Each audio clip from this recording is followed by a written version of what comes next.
This is the Cowboy State Daily Morning Show with Jake. The new way Wyoming wakes up.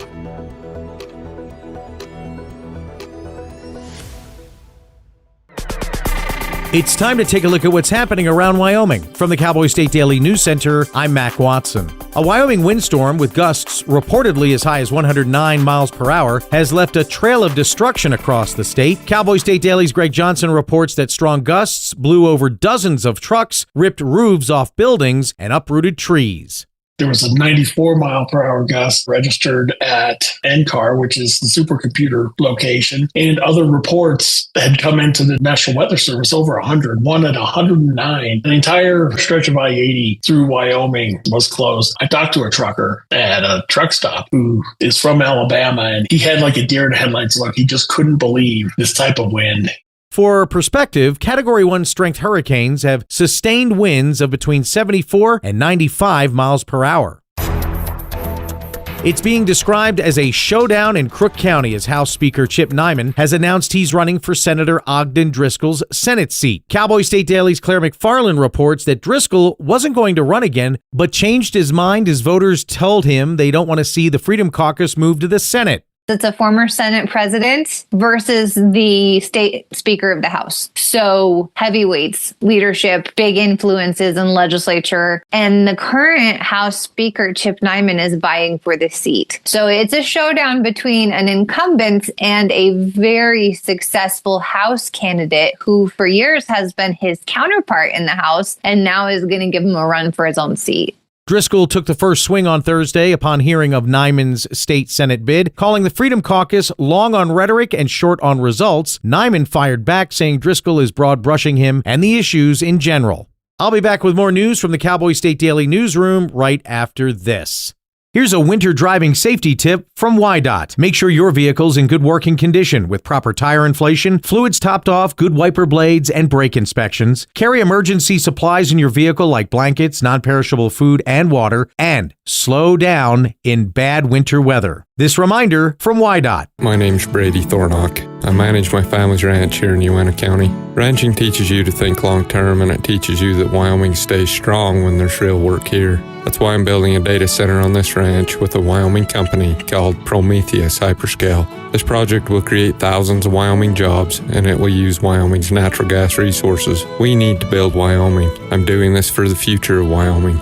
Build Wyoming with Prometheus Hyperscale. Go to buildwyoming.com. Cowboy State Daily News continues now. A mild winter means easy living for Wyoming's big game, but it also means hard time for predators. Cowboy State Daily's Mark Hines reports that's because of fewer weakened animals to hunt or winter kill carcasses to devour. If the next 4 months, like this month through June, we don't see significant amounts of moisture, that could spell trouble, because what people might not realize in the case of bears, they're really dependent on fresh green grass. They get a lot of their springtime protein you'll see grizzlies walking out into meadows and gorging themselves. Grizzlies, especially mama grizzlies with new cubs, become grazers. They eat as much or more grass than they do meat and other food sources. During the 2022-23 winter, the brutal weather killed deer, elk, and antelope by the tens of thousands. When the deep snows finally melted in the spring, landscapes were littered with big game carcasses, which was an all-you-can-eat buffet for carnivores.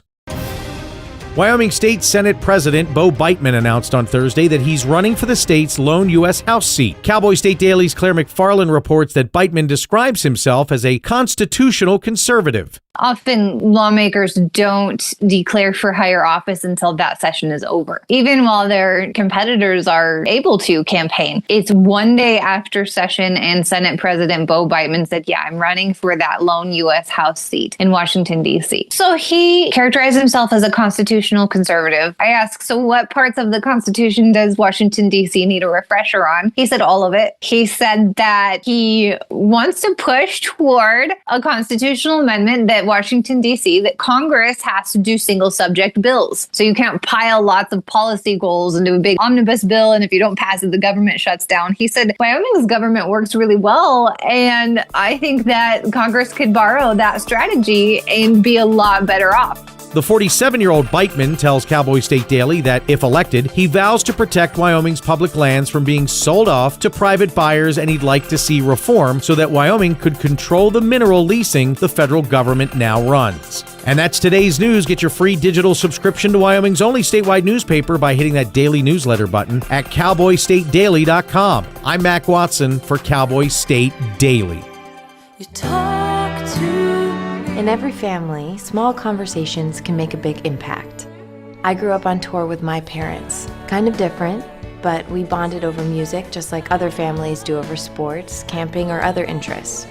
And we talked. Little everyday conversations from silly to serious that built a foundation over time. Honest conversations, like when my dad shared his experiences as an alcoholic. Your honesty about that part of your life gave me a sense of integrity that I wanted to uphold in my own life. And I was so grateful that you and Mom had become these sober, stable people who were always there for me. I wanted you to know from someone who's been in recovery more than 30 years now that hard work is what creates success, not alcohol or other drugs, whether it's music or anything else. I said it a lot, and I'm glad you took it to heart. Talk, they hear you. For more information about talking with your kids about underage use of alcohol and other drugs, visit underagedrinking.samhsa.gov.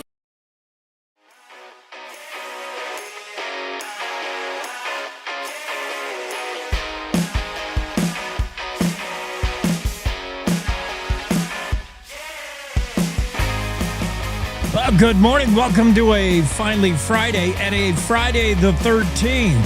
Second in a row, if you're counting. I mean, what does that mean? I guess it means wind. Oh, man. Wind was the order of the day yesterday. We had more than we needed.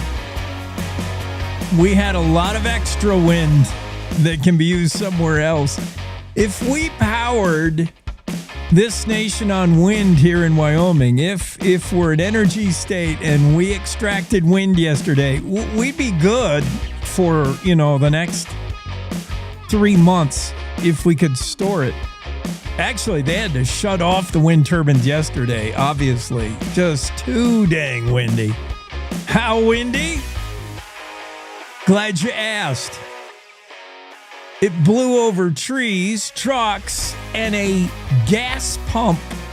Like the gas pump at the gas station. You would hope those are like one of the most stable things there are. I saw one blowed over. Dang. We got special guests today, in addition to the news of the day. I ran out of music already. There. Gillette Mayor Shay Lundvall will be on the show. We'll talk about BWXT, nuclear, and a whole lot of exciting things that Mayor Lundvall is doing now in his second term, re-elected just this past January, and continuing what he's been doing. Mayor Shay Lundvall joins the show. Dorian Bundy, he's the inventor of the Rope Hog. That's, you've probably seen many a steer that runs along and healers can practice on the steer. He's got a kind of new twist on that invention. And we'll check in with that cowboy. Michael Natoli, he's with the Cheyenne region National Weather Service, and he's going to talk about what the heck with that wind. What did that? Was it record? And how do we prevent it from happening again? Representative Karlee Provenza will be on the show. We'll wrap up Checkgate for her and the budget session in general. State Senator Bo Beitman is on. He just declared a run for the House. That's Harriet Hageman's seat. It's getting to be a crowded race on the red side. And we'll see what Beitman's platform is. Representative Lee Filer will be on in the House. And we'll chat with him about the budget session. Aaron Brown, Wyoming Highway Patrol. I mean, we'll just ask him how many things tipped over yesterday. Wyoming Highway Patrol had lights flashing everywhere yesterday. Trucks tumped over, trees. Oh, those guys were bouncing around, I'm sure. Highway Patrol was hard at it in the wind. Aaron Brown will tell us what the carnage amounted to as far as law enforcement is concerned. Craig Kwiatkowski. I'm going to go with Kwiatkowski. He's the fly fisherman outfitter that was taking some clients down the North Platte the other day. 11 years he's been taking clients fishing. He ain't never seen what happened the other day as they fished out a muskrat. Once in a while, I've seen people snag him, said Craig, but I never seen a muskrat actually hit a lure. And we'll talk about that with Craig. Korbin Dewitt's going to be on, and he's got a fantastic, futuristic AeroWorks operation underway. He's a UW guy. AeroWorks opens Series A as Wyoming's first homegrown unicorn. Huh? Yeah, we'll chat with Korbin, find out what he has invented. The dude's always up to something. Above the clouds, below the clouds, in the clouds. That's where he lives, man, Korbin. And that'll be a fun chat. So we got tons going on. Let's start with a weather forecast. So you want to know whether it's safe to wear a ball cap today without losing it. Might be another super windy day. I think there is still lingering wind, yes.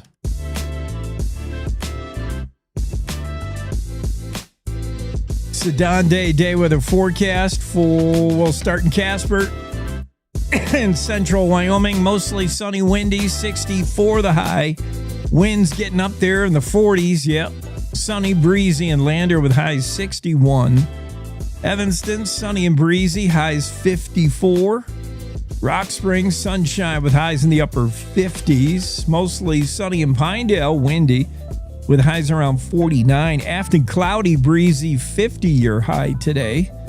Chance of snow and rain in DuBois, with a high of 46 and wind gusts. Jackson, chance of snow or rain, mostly cloudy, breezy, highs in the upper 40s. Wind gusts in Jackson as well. Thermopolis, mostly sunny, breezy, with a high 66. Cody, chance of rain late afternoon if it shows up, highs in the upper 50s. Buffalo, mostly sunny, 50. No mention of terrible wind in Buffalo or Sheridan. Snow and rain likely in Sheridan, with highs 46. Gillette, slight chance of snow and rain this afternoon. Partly sunny with highs 46 in Gillette. Newcastle, 51. Maybe some rain or snow. Torrington, red flag warning until 6 on Saturday. Sunny, windy, highs 69. Wind gusts in the 50s. Wind gusts 60, high 64 in Douglas. Cheyenne, high wind warning. So the wind continues. Red flag warning. High wind warning. Wind in Cheyenne. Again, mostly sunny, windy, high 61. So kind of warm, but when you factor in the wind chill, 61 turns into like 0. Right? Can it blow hard enough to make 61 degrees feel like 0? We'll find out today, because the high for Cheyenne is equal to the wind. You'll get to around 60 for a high, same with the wind. High wind warning in Laramie as well, 54. The high with wind gust well in excess of the high temperature. Rawlins, high wind warning through Saturday night, with highs 56 in Rawlins. So yeah, the question, does the wind continue? Yes. Answered simply. We'll have 2 meteorologists on today just to cover what was a fantastical event, the win. They may have another word for it that starts with an F in Cheyenne if you're a property owner and the tree fell on your house. I saw that happen in at least 3 different places. trees falling on your car. I saw at least 3 photos of that. Fantastical might not be the F word you're thinking of when you want to run back your memory of yesterday. Yeah, insurance companies busy, man. And there was just flat out damage. Don Day called it, quote, carnage. And that's probably a better word. Aaron Brown will be on Highway Patrol. He'll talk about exactly how many calls his troopers went out on yesterday to fight the wind, or at least mitigate what happened with it. Trucks turned over. I mean, that goes without saying. All kinds of trucks flipped over. But some things I saw turned over just are not normal. McDonald's sign totally ripped away. Like, you could see the bare bones of the golden arches, and that was all that was left. Everything else gone. Over 50 billion served. There it is. There it goes. That gas pump flipped over. I'm pretty sure I saved a photo of that. Where is it? I've never seen that. I mean, a gas pump, it's not exactly high profile. You wouldn't think it's super light. And I like some kind of assurance my gas pumps are, should be safe. After all, you're pumping fuel through them. What happens when one tumps over? I didn't save a photo of it, dang it. But I do have some 12-hour wind peaks. These are before. I think we did finally register something in triple digits. Somewhere somebody did, I think. But for the most part, 90s. Chief Joseph Pass, Department of Transportation, Wyoming Highway 296, registered a 95. Up there in Chief Joseph Pass. Wood River East, 93. Tisdale Mountain, 92.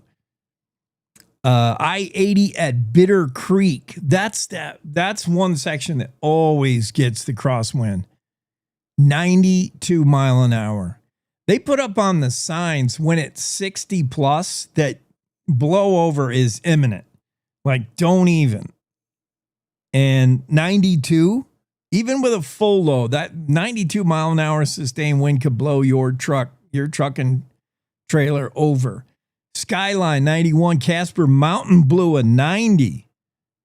Casper Mountain, that's not down there in the Cheyenne area. That's central Wyoming. 90 mile an hour wind. Grand Teton. And normally we don't get a ton of wind over here in the western part of the state, shielded by valleys. Grand Teton registered a high 80 mile an hour wind. Buffalo Airport, 72. Sinks Canyon, 69. Winds everywhere. Man, it was blowing. Evansville, that's in the Casper, 64 mile an hour wind. 63 up in Cody. And we had Jackie Dorothy on from Thermopolis talking about how it doesn't normally blow a ton there. They were up in the 60s with wind gust. Big Piney Airport, 60. I didn't know Big Piney had an airport. Where the heck do they put that? There ain't much to Big Piney. I don't think you would have wanted to land your Cessna yesterday at the Big Piney Airport. Holy cow. 69 mile an hour winds in the Red Desert. Yeah, it was tough all over, blowing all over. Wind was the news of the day, the weather event of the day yesterday for sure. But other things happened, and we'll cover those when we come back. Hey, Wyoming, ready for news that actually feels like Wyoming? Tune into Cowboy State Daily Radio with heart, humor, and a little Western kick. From ranch roads to mountain peaks, if it's happening here, you'll hear it here. No fluff, no filter, just the real deal. Real voices, real stories, real Wyoming. If it's happening here, you'll hear it here. Cowboy State Daily Radio, Wyoming's news, just the real deal. 100% homegrown. This is the Cowboy State Daily Radio Network.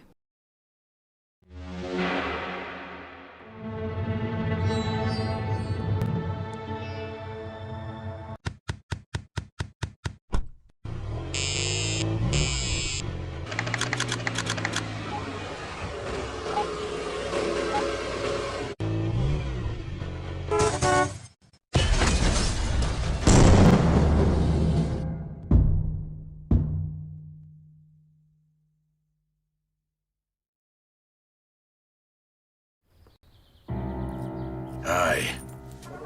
I'm your retirement fear, but don't be scared. You're still in pre-retirement. Does that mean I have more time to plan? Precisely. Here, this is pretirement.org. Retirement savings options? Potential tax breaks. Move. This isn't scary. I'm doing it. You got this. Visit thisispretirement.org for free resources to help you customize your action plan. So as a technical sergeant, E6. I served in Vietnam in 1969. I am a U.S. Army veteran. Have you ever helped a fellow veteran? Of course. Yes. Try to always be there for each other. I do my best reaching out to my brothers and sisters in arms. Have you ever asked for help yourself? It's always tough, right? I can't say that I have. I mean, if you don't have someone to kind of help you guide those thoughts, it can be really bad. Eventually, you just can't deal with it on your own. I guess it's a part of the military too, right? Service before self. It was drilled in, service before self. And you start to question, maybe people would be better off without me, when you realize that you're not alone, once you take that first step, there's so much support.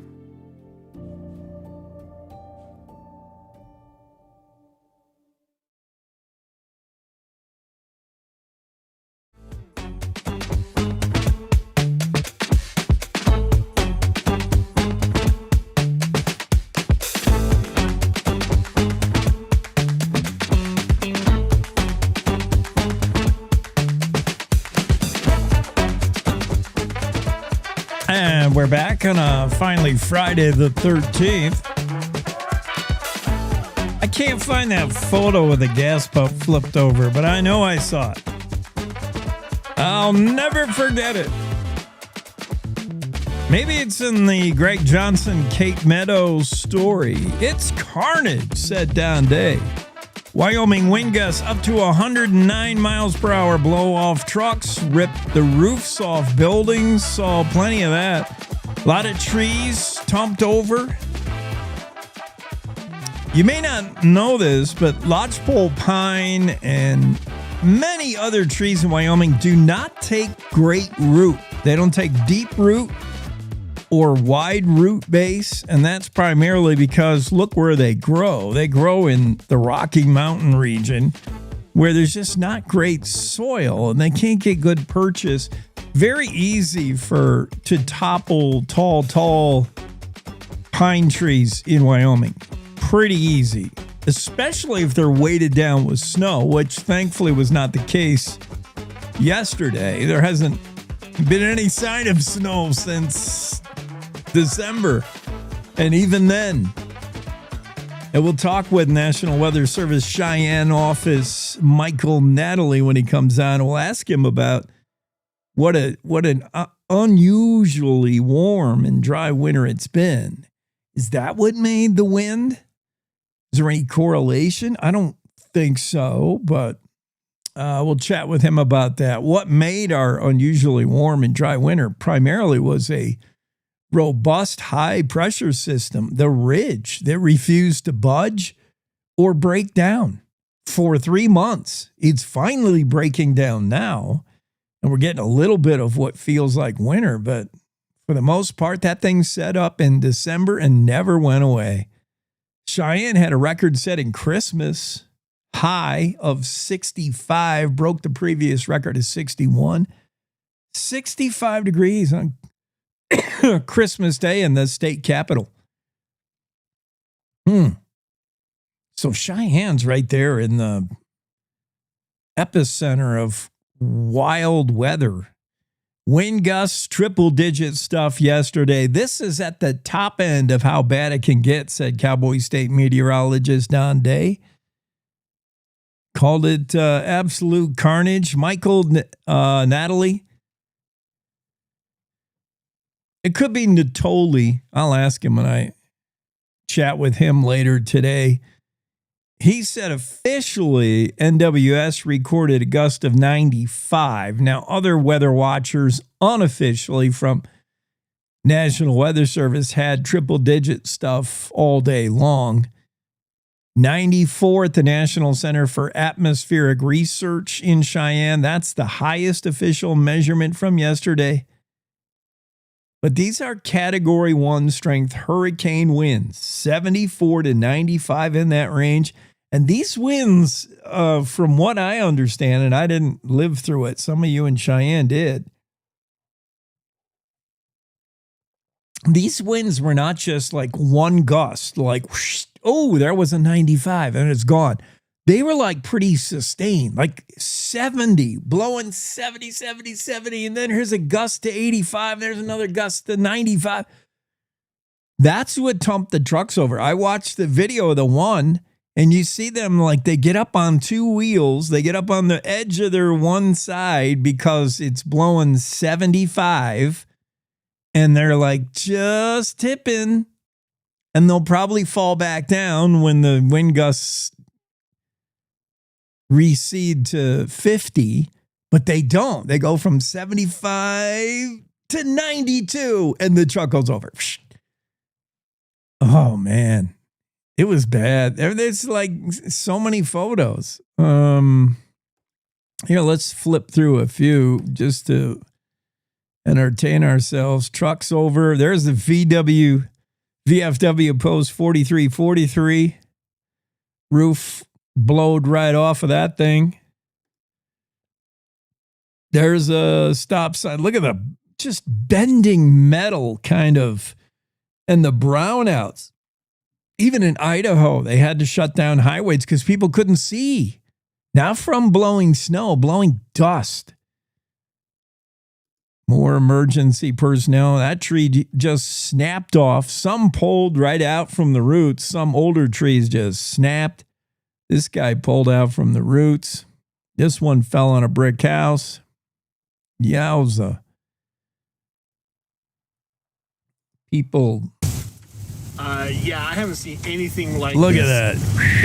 It's blizzard-like conditions, but the wind is with dirt and sand. You can't see anything. Check this out. No, you can't. I mean, that's just pure. It's just brown. That's not safe to drive in at all. Golly. Just blowing dust sideways. That was the story today in the southeast part of the state. They got hammered. You got hammered. I won't say they. We're all in it together. We got hammered. We in Wyoming. Other news stories we'll be looking at that don't involve wind. Crook County showdown sets up as Speaker of the House Chip Nyman is looking to move up in the ranks. Up would be from the state house, the state senate. But that would mean he's got somebody in his way there because that district in the Senate is represented by Ogden Driscoll. Driscoll was going to consider just letting his term lapse and not run again. But he sees this as a last stand, a last-ditch stand against the Freedom Caucus infecting or making their way into the Senate. Senator Driscoll has not been the world's biggest fan of the Freedom Caucus majority in the House. And if they get to the Senate and are able to run the show there, can you imagine? So Driscoll said he's going to hang on, run again. That'll pit two heavyweights in the state of Wyoming, certainly against one another. House Speaker Chip Nyman announced he's running for Senator Ogden Driscoll's Senate seat. That will be one wild showdown. And speaking of political races, we also hear from Senate President Bo Biteman, and he announced a run for U.S. House. That's by my count, the second person who is declared for the House seat vacated by Harriet Hageman that rumors prior had these people running for governor potentially. And that includes Secretary of State Chuck Gray. As often as he has been in opposition to the governor on many, many issues, it had me and others thinking, well, he's gearing up a run for governor. Certainly sounds like it. And then made the declaration that he was going to run for U.S. House for Harriet Hageman. See, I think Cynthia Lummis announcing she would not return to the Senate really started the ball in motion, like unpredictably. That was the wild card, because suddenly that made Congresswoman Harriet Hageman say, well, I'll fill that seat. She was going to jump from House to Senate, switch chambers in D.C. Her potential vacated seat was a absolute vacuum that was filled quickly. Secretary of State Chuck Gray threw his hat in early. So did businessman, conservative Casperman Reed Raisiner. He's in.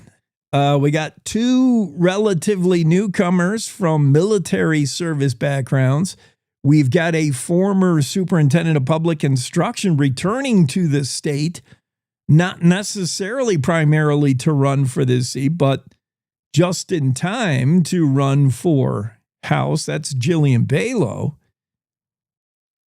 And now the latest name in there is Bo Biteman. Is this field too crowded? That's going to make the primary a wild one. And typically a primary in Wyoming, I mean, typically our voter turnout is not great, but this race will be decided in August, not November. I haven't heard a Democrat declare yet for a House seat, for Harriet Hageman's House seat. Bo Biteman, anyway, he said, well, we'll talk to him about the timing and whether he feels it's too late to announce. Because he said when the rumors were flying that Biteman was for bigger things, maybe the governorship, maybe something else, he said, whatever I do, it won't be done till the session is over. Biteman said way back in January, February, he said, I'm not going to make any declaration till I finish the business of the people here in the state. And true to his word, he waited a day till the session closed and then announced he is running for the U.S. House seat. And we will have Senator Biteman on the show later today. So, yeah, we're going to do a little politics today. Maybe a little bit of crime. People got shot, stabbed, unfortunately, and we'll talk about that. Including the guy threatening to shoot people. He's been deemed okay to stand trial. The Evanston man who posted a video of himself repeatedly threatening to shoot his neighbors in the head. It was a video. And he posted his own video. So that shows a certain wherewithal, right? I mean, you're only half-baked if you make allegations you're going to shoot your neighbors in the head, beat them to death. You're kind of half-baked at that point. But to be able to operate a video and post that online, my mom can't do that. I know lots of people who can't do that. They don't know how to do a video and then put it online. This guy did, so he's not flat out, full out crazy. He hasn't gone full mental. In my opinion, he can post videos, even if the video content shows that he is probably not sane enough to be walking around among us. Robert Vaudry, 62-year-old, filed a motion of not guilty by reason of mental illness or deficiency. Psychological evaluation determined, nope, he's with it enough to face charges against him in Uinta County. He will stand trial. profanity-laced video that his neighbors are Democrats and trying to take his property. And he was going to fix that by throwing lead. I will effing shoot you in the head. I'm going to, he says in the video. I'm going to effing shoot you. Okay. Yeah, this guy needs to be put up for a little while. You know, let's feed him, put him to bed, and make sure he's not running around there loose anywhere in Evanston. Other news, the Checkgate thing is the Checkgate scandal finally kind of wrapping up. We will have Representative Karlee Provenza on to talk about it and see if she's relieved to find out she did not break any rules. Provenza did not break rules, but that doesn't mean she didn't do something wrong, according to House Speaker Pro Tem Jeremy Haroldson. To me, that sounds like more deflection, but I'll let Representative Provenza say what it sounds like. Not to relive this saga, but checks handed out on the House floor, not illegal by any letter of the law. Nobody can find a rule where he says you can't do that. Certainly created bad optics. But those who initially cried foul, Representative Mike Yin was kind of shouted down. And the one who took the photo, just to document it.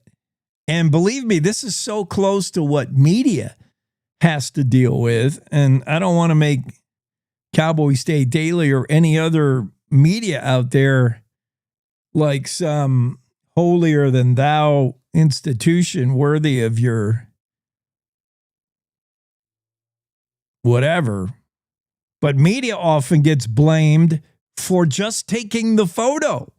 Like, never mind writing a story that if you read it real hard 3 times, you can find an agenda in it. Well, this is left-leaning. This is right-leaning. This has a bias.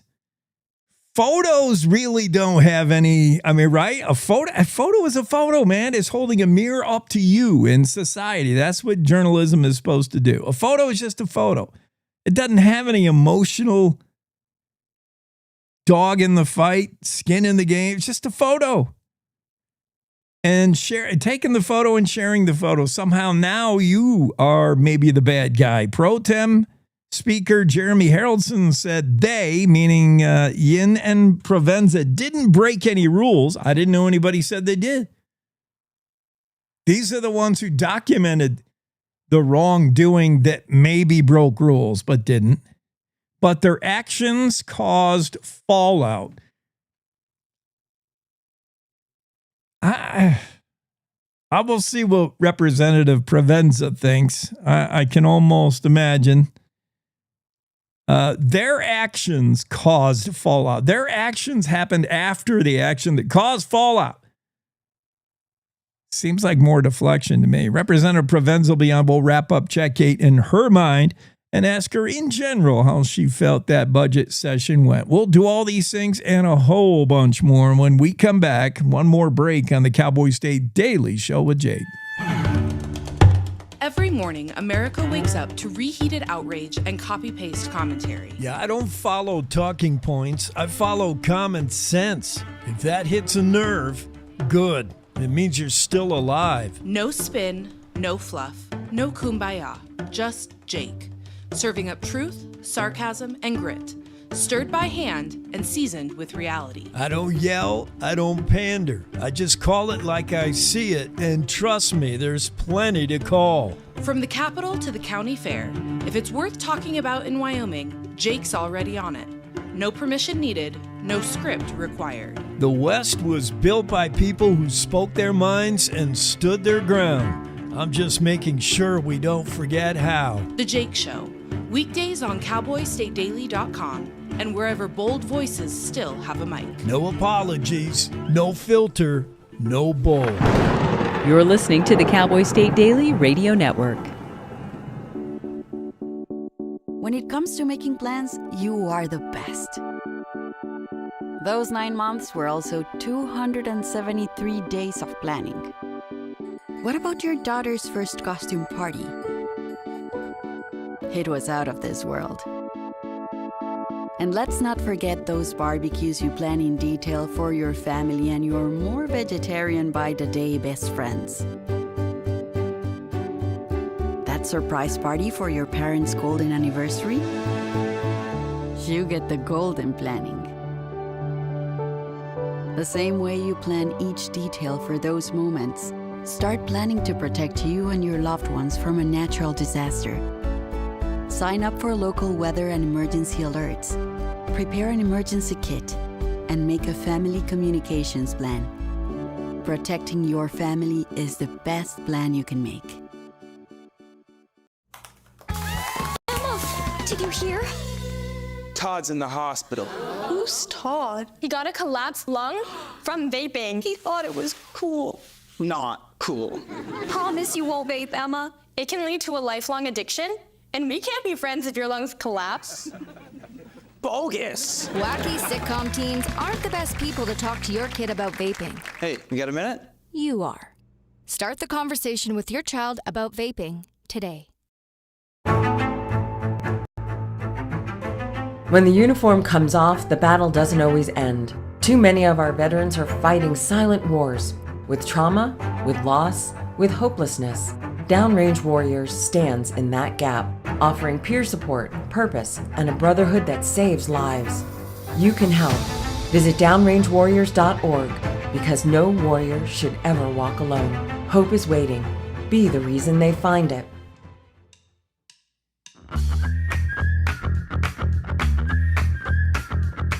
All right, back at it here in the first hour of finally Friday the 13th Cowboy State Daily Show. Nothing to be scared of about the date. I'd be more scared about the weather. Holy cow. Is anything still standing in Gillette? Let's find out as we go straight to the mayor, Mayor Shay Lundvall. Unlocking Gillette's potential, born and raised in Gillette. And he has the keys to the city. Actually, you have the keys to the city. All of us do in Gillette. Mayor, how's it going? Is what got blown away? What's still standing? Hey, good morning. Good morning. It's great to be with you this morning. It's things are standing here, which is kind of nice. And we didn't have the 109-mile-an-hour wind like Cheyenne did, so we're fortunate. But we have had our own fair share of those nasty winds too. So great to be with you this morning. Yeah. So we're going to talk about the sign in Gillette that you may see. It now has one of the letters is blown off, says BWX, but it's BWXT. Let's start with them. There's exciting things happening in Gillette. This is the energy capital of the state. The state is the energy capital of the world, man. And this idea moving forward into nuclear, into TRISO, whatever that is, BWXT, I mean, that's exciting news for the city. You've been there, now reelected in your second term since this all got rolling. This is great news for Gillette. You know, man, this is one of the things that I've often said to a lot of folks in a lot of different ways, that Gillette is positioned now to have a future that is unmatched. And coal, oil, and gas has been the legacy industries here in Gillette. My dad was a 35-year veteran in coal mining for Arch Coal. They treated us and our family extremely well, just like many other employees. But we can't stay stagnant. And I think that's the danger of those types of industries, is we become so reliant on them, and the state becomes so reliant on them. And it just so happens that I'm young and hungry and wanting to continue to grow. And I think the whole adage of, either growing or you're dying, right? And so I really feel it is my role as the mayor to be an ambassador for the great city of Gillette. That means a lot of different things. And we have incredible small businesses here that have built this community. The people here, man, are incredible. You'll hear oftentimes, people move here for one time hoping, that they would just be here for a month or maybe even a year. But man, look at them. They're here for a lifetime, and they're staying here, and they see the value of what Gillette has brought them, and I want that to continue. And so I'm just excited about it. And I'm excited for the next 5 years, BWXT. I mean, we're looking at, man, a $575 million investment into Campbell County. And that's outside of those legacy industries. That's never happened. That's never happened. And so to be in the center of that and to be able to build the partnerships and the relationships and the respect again at the state level and the different agencies and federal level, we get the opportunity to work with our federal delegation as well and different agencies there. So we're getting all in alignment, and you're just as good as the team around you. And I truly believe that we've built an incredible team here. And are we perfect? Absolutely not. But you know what? We're striving for excellence, man. We're going for it, and we're going to continue to do great things. And we're gonna see BWXT through. They're working through just the different processes that they have to follow. They're working with our county commissioners right now. So I'll pause there. I can get going, but what other questions you got for me, sir? Yeah, Mayor Lundvall, who, I mean, this guy grew up coal, so there's no turning your back on legacy energies, but it's face forward, eyes on the future, and what BWXT brings potentially is cool. We've seen these projects be mentioned. It was pretty neat that they target Gillette, Mayor, and then, or did you reach out? How did that relationship happen? It's pretty, I mean, I love when companies say, man, we want to do energy. That probably means Wyoming and Gillette. Yeah, we love Gillette. That's great. Man, I love your energy, man. But here's the thing. It all started with a few folks that reached out to them and brought them in. And I met a guy by the name of Josh Parker at a Wyoming Innovative Entrepreneurs Group down in Casper, Wyoming. And he was searching, and it was very early on. They were just getting started into the whole Wyoming energy matching funds and the Energy Authority, and they'd had a grant. They had things in the works already that they had to propose on as to why Wyoming was going to be their potential site for this. And through that relationship and through that time of just getting to know Josh, we just developed an incredible partnership and relationship. And they did their homework, right? They went all across the state and sought different communities out. And it was through the conversations and just seeing the infrastructure here, like the people, the infrastructure, the education system, the local college, our healthcare. There's so many things that were in alignment, I think, for them. And I was part of the whole supply chain conversations early on, and we had a bunch of public meetings with all of that. And so they got to see how we operate and how we work, and the commitment that we've had to show them corporately that we want them here, right? And we're going to see it through. Making a home for BWXT was not without detractors, some saying the decisions were made behind closed doors. We didn't know anything about it. The city's running Vogue. Senator Troy McCowan Republican from Gillette complained about the NDA, but I'm sure there's certain things when you're talking with on the edge, on the cusp of tech advances and stuff, that BWXT says this is going to be disadvantage to us if this is announced. Like our competitors can't know what we're doing or where we're thinking about doing it. Yeah, so I think they have some legitimate points. However, I would argue that just exactly what you just said, like it's proprietary information. You don't want your competitors knowing what's happening and what you're doing in your next move. And you're signaling to them so that they can get out in front of you, right? And so I think it's very, very important. And I think just for the record, we did everything in public. All the meetings and supply chain meetings, and as things progressed, BWXT did some public meetings, and so I wish Senator McEwen would have just called me and just said, "Hey, what's going on?" Instead of coming up and grandstanding in my meeting when I wasn't there. And so is there legitimate concerns? And, I think that's some of the things we're seeing, right now is if there are concerns, we're open to having that conversation and clarifying and making sure that that information is factual and out there. And there's nothing to hide per se. So yeah, I appreciate that point. We're talking to Mayor Lundvall, Gillette. Yeah, you have gotten the backing of some state people, and I mean some. Like, how about the governor? Doesn't get higher than that. You got 20 million approvals from him. That was pretty cool. And I love the quote. You got to tell me this is on purpose, Mayor.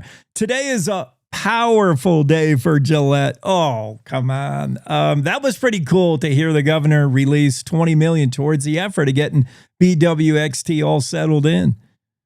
You know, you're right. That's an incredible statement. If you're referring to the large energy matching funds, it was 100 million that they approved through the energy matching funds through the Wyoming Energy Authority. And, you know, that board and the executive director and the governor, you know, we're all incredible partners in having those conversations and seeing the value here and knowing and believing in Gillette that we can deliver.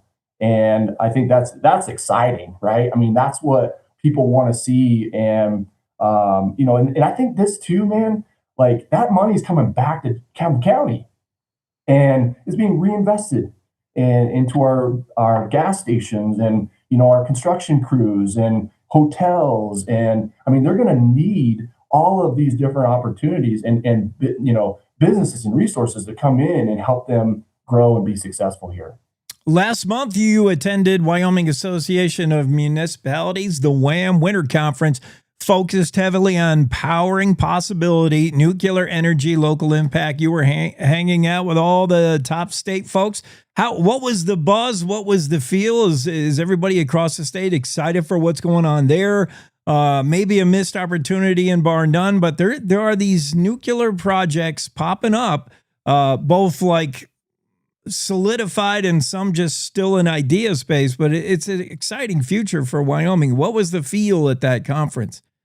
You know, I think part of it is they're really wanting Campbell County and the state to be successful. If you talk to a lot of folks, they want to see the state be as successful as they possibly can. Yeah, we're wide and spread, but man, all across the state from Jackson to Cheyenne to Rock Springs, we've got great leaders. We've got great people across the state that are trying hard to do their best to make Wyoming attractive to these businesses. And I'm super proud to be a part of it. And, you know, one of the things that my vision for Gillette, I beat this drum, you know, anywhere I can, is that we want the front end of the fuel cycle. And you know, the mining, we have the mining, you know, 40% of the uranium is in Campbell County and in Wyoming, right? So we want to keep all of that type of processing in Campbell County. I'd love to see an ecosystem here. You know, other states that are doing the waste side of it, I know that's very controversial and what happened bar none, but I've been very clear on that I don't want waste brought back here and stored here. And so what I'm excited for is how we can capitalize and work through that front end of the fuel or the supply chain to be successful here. And I think that's a major portion of my focus and drive. Mayor Lundvall, there are other things going on in Gillette besides energy. I want to talk about other exciting things, economic development in that city. But first, while we have you, any comment on Gillette Police Chief Chuck Deaton? He retired abruptly. We don't know why. Anything you can say on that or no? Unfortunately, it's personnel matters, and I cannot comment.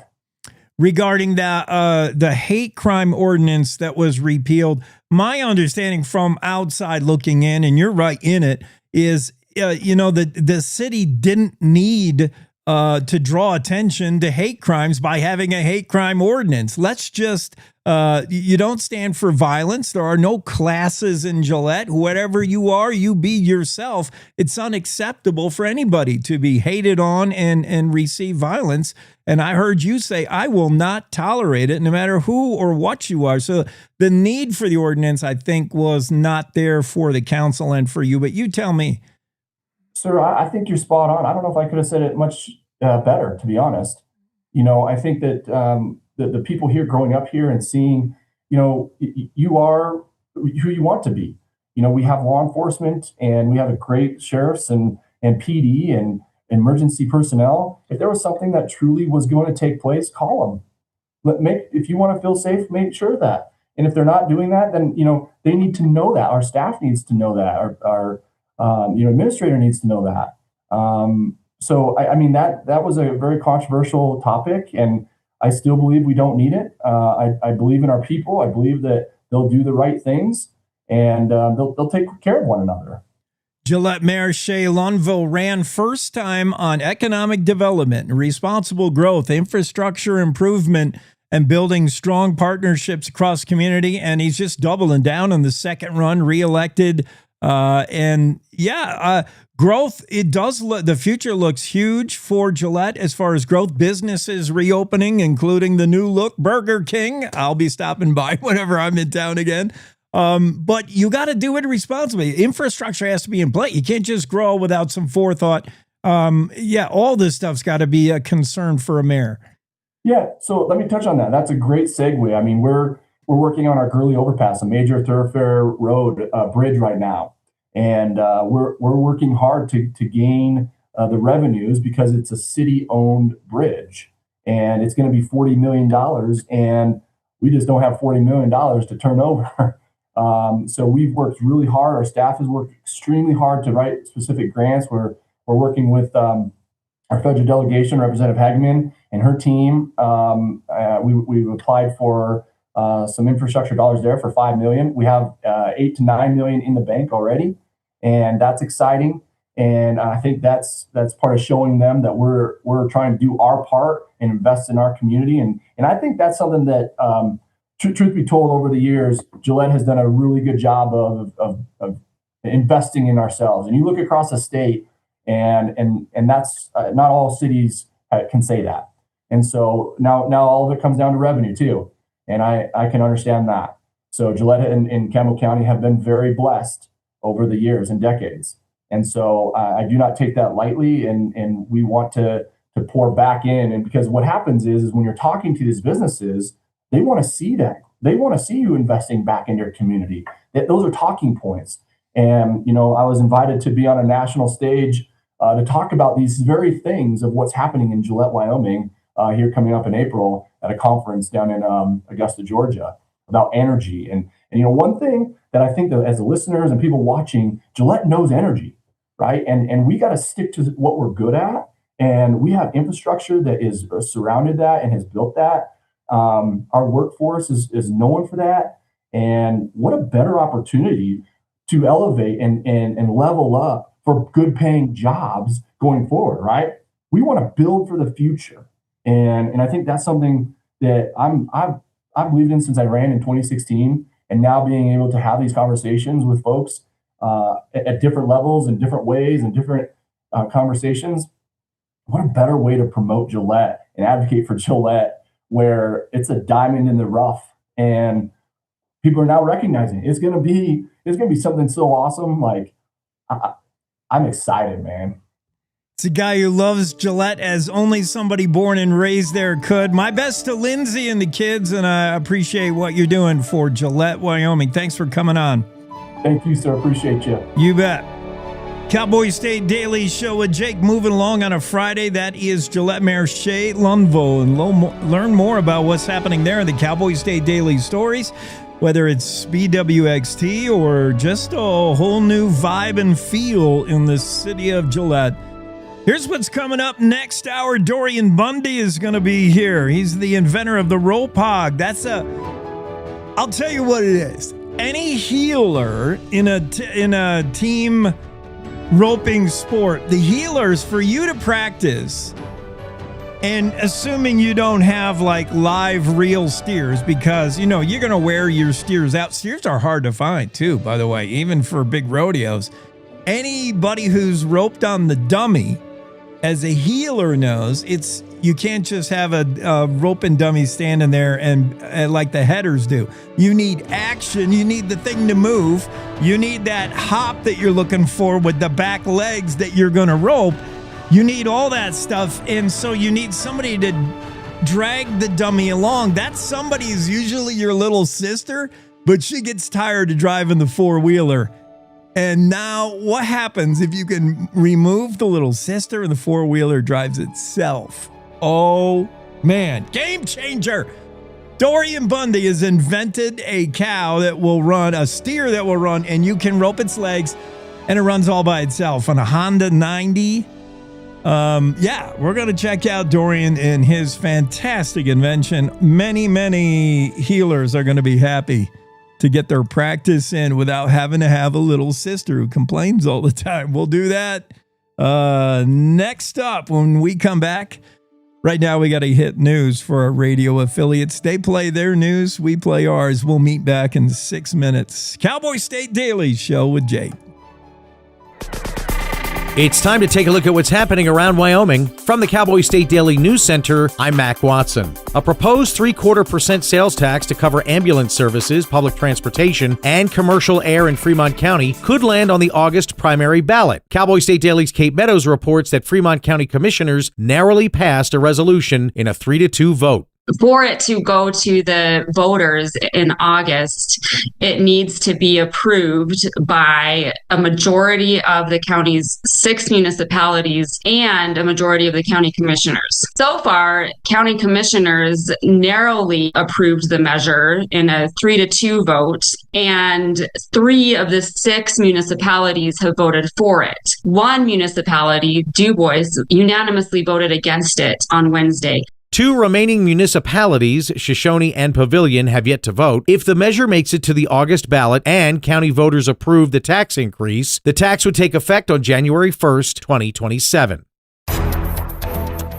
Starting July 1st, 18-year-olds in Wyoming can get permits to carry concealed firearms. Cowboy State Daily's Mark Hines reports an 18-year-old Riverton woman plans to do so because it will make her feel safer in sketchy places. I was able to track down an actual Wyoming 18-year-old who does want to do that. Once that option is available to her on July 1st, she wants to go get her concealed carry permit so she can start concealed carrying a handgun. And she acknowledges why some people are worried that 18-year-olds, especially 18-year-olds, like a lot of people she knows who've never been around gun, have never handled them. Wyoming has constitutional carry, meaning people over age 21 who can lawfully own firearms may carry them concealed without a permit. That won't change. 18 to 20-year-olds will still need permits to carry concealed weapons. I'll be back with more news from the Cowboy State Daily newsroom right after this. Here's a winter driving safety tip from WYDOT. Make sure your vehicle's in good working condition with proper tire inflation, fluids topped off, good wiper blades, and brake inspections. Carry emergency supplies in your vehicle like blankets, non-perishable food, and water. And slow down in bad winter weather. This reminder from WYDOT.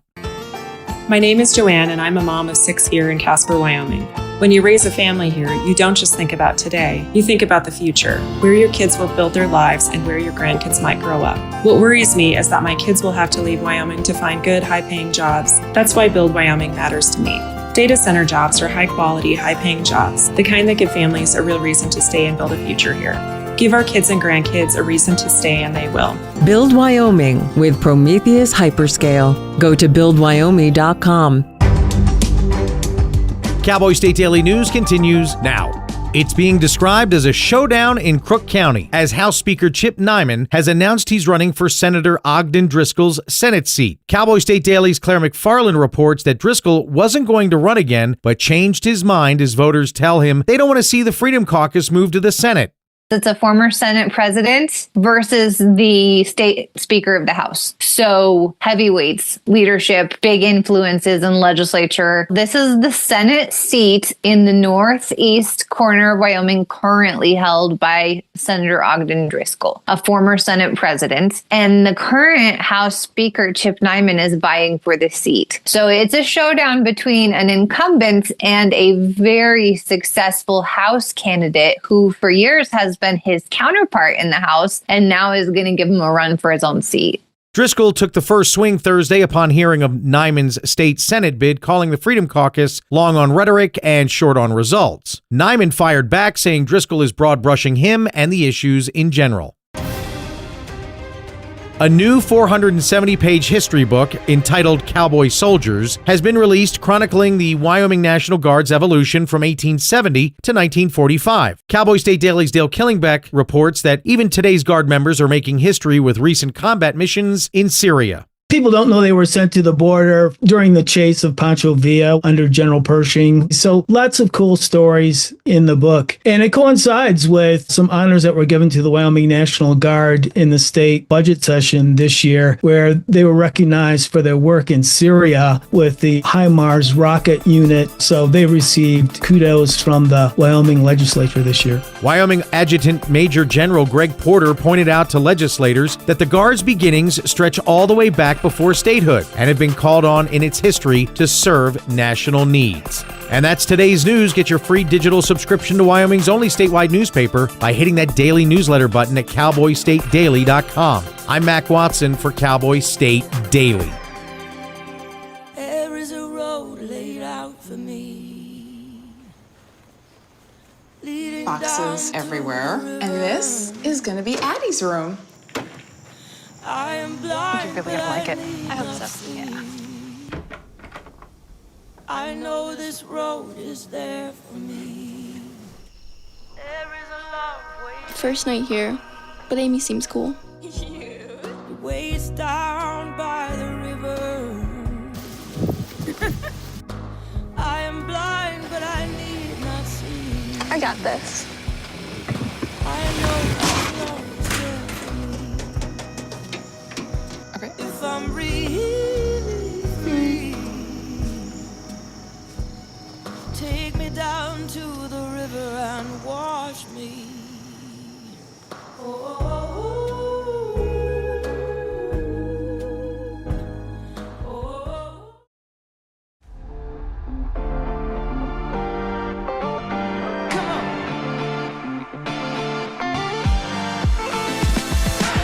All right, it's hour 2 of the Cowboy State Daily Show with Jake, and on the show is Dorian Bundy. Dorian, the inventor of Rope Hog. Here's what it is. It's an easy way, a more efficient, easy, faster way for you ropers out there to practice your healing. Now, it's not exclusively for that. We'll tell you what else it could be used for, but basically we're trying to find a way for healers to get in some reps, to throw some loops without having to coerce somebody into driving the four-wheeler. That's the hardest part. Oh, man. What if we were able to have the rope and dummy, the steer running along with that nice back leg hopping action that real headers never give us on the heel end? Like, can't you turn that thing right? So it avoids the argument with your header. And it also becomes all automatic. This is a genius invention, just building off what Lee Nielsen did with the Heel-O-Matic. Dorian, thanks for being on. Explain what this thing is. I'll share some video on how it works. But yeah, what a great idea. Well, Mac, you've already given us some highlights of what it does. I gave away all the secrets. And fascinating, you know Lee Nelson. He was my inspiration. I know everybody. Yeah. Yeah, Lee came to me years ago so that I could give him those perfect handles. And when we got to talking, he says, you know, the biggest complaint that I get about the Heel-O-Matic is that nobody wants to drive that four-wheeler. Yeah. And so we developed the Rope Hog so that a guy can get out there and practice all by himself. You can head, heel, calf rope. It even pulls steer wrestling dummies. You can do it all, and it is the closest thing to the real thing that's out there. Yes. Now, many ropers you can see, over at the side of their trailer at a rodeo waiting for their event. They can do some groundwork. You can head, you can heel with a dummy that's just standing there. But if you really want to give your horse, if you want to work with what the horse does, if you really want to give it the most realistic thing you can get without wearing down a whole bunch of Corriente steers, this is the way you got to go. And it's hard to find stock anymore anyhow. They're crazy expensive, you know, and with the Rope Hog, you can literally run 100 head on your horse and not give your horse out, you know? Yeah. You got to give your horse a break after about 10 on live cattle. Good point. Also, for you, who you being the cowboy or cowgirl, the roper, you don't have a lot of time either, man. We're all working jobs. We get home and there's like an hour of daylight left. You can get in a serious session, cool your horse down, and be done with how many runs in like 45 minutes. Oh yeah, you can easily rope 50 loops in 30 minutes. Well, that rope hog only takes about 30 seconds to make a revolution around the track, and you don't have to stop it unless you rope it around the neck and need to take your rope off or something. All right, we're going to share what this kind of looks like as we talk about the next thing. So this basically, we've probably seen this kind of dummy moving along, and it's dragged by, small, this Honda.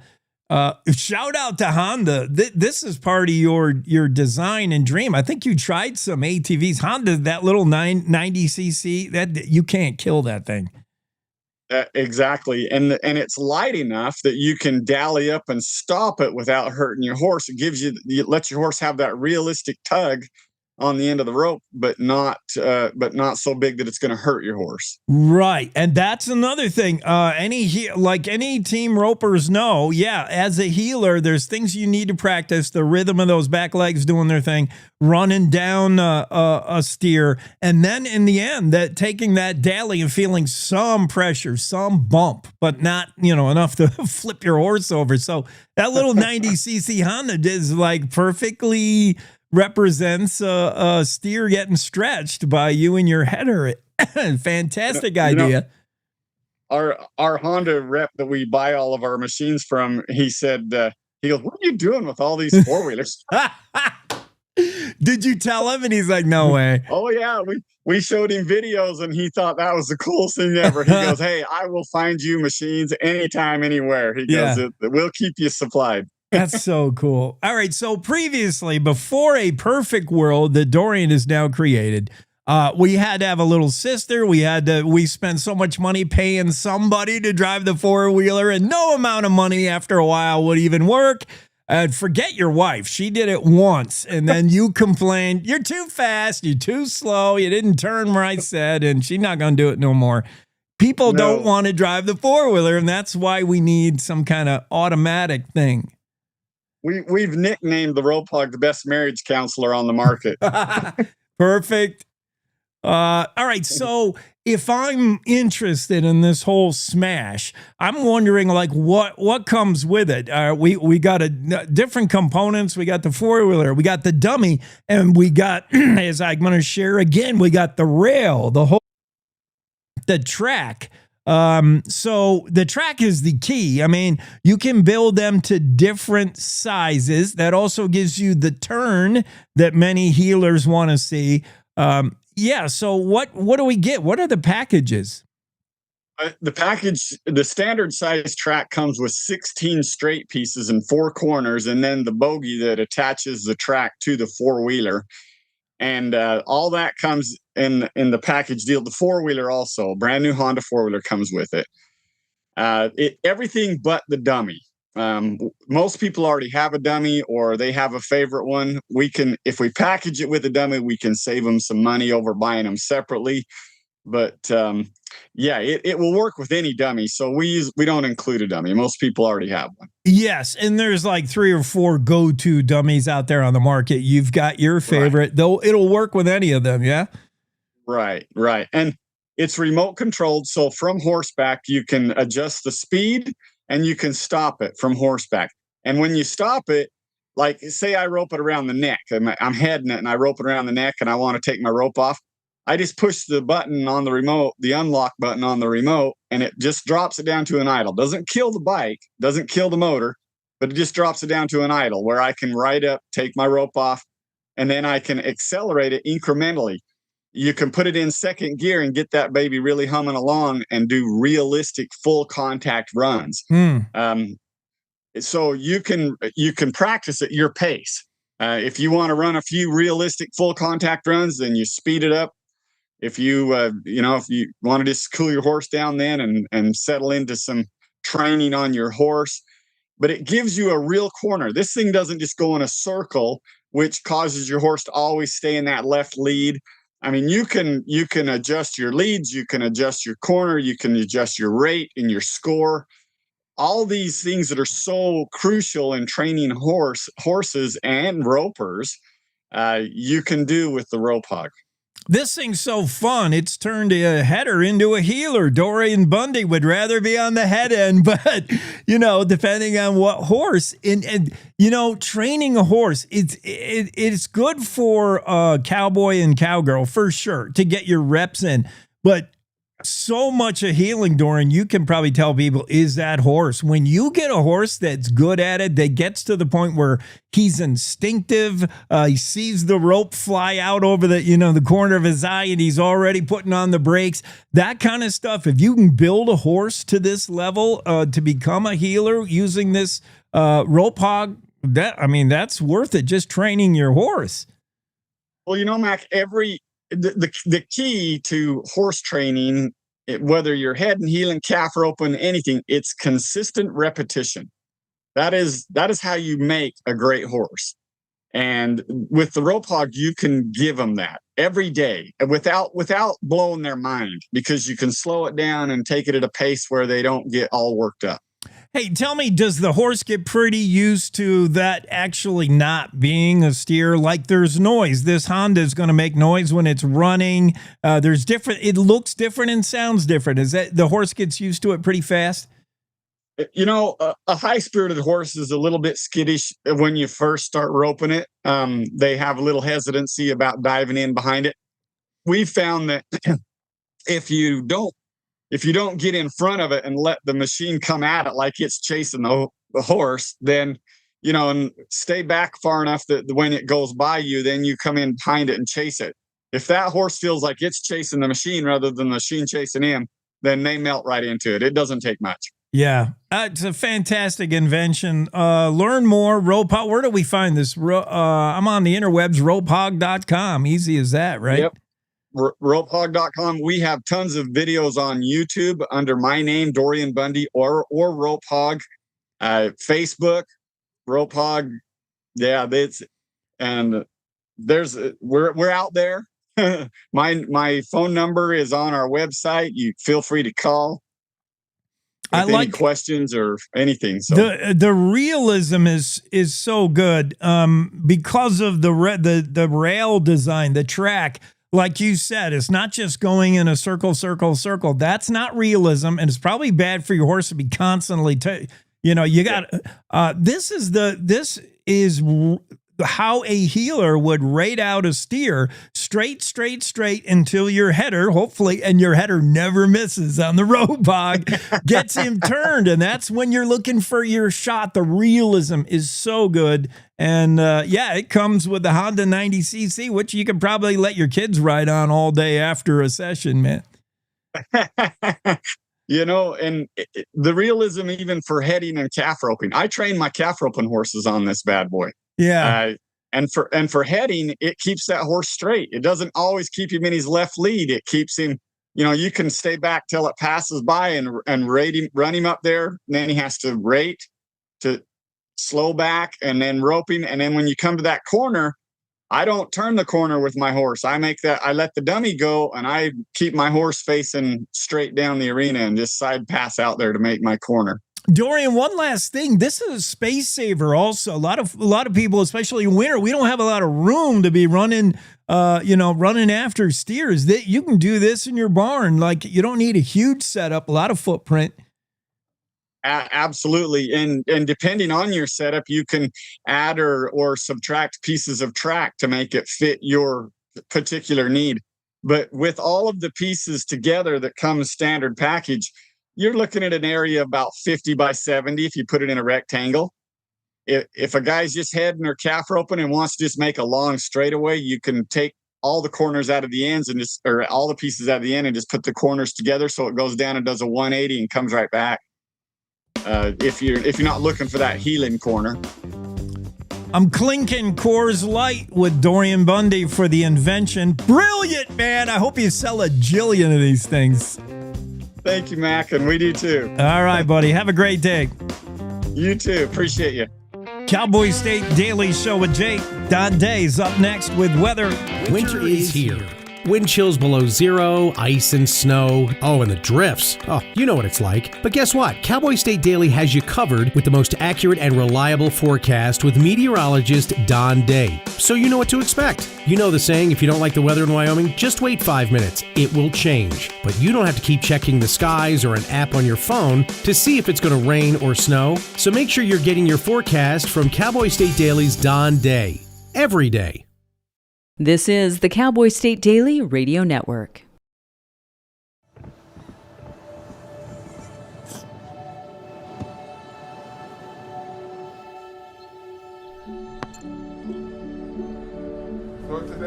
I don't remember how it started.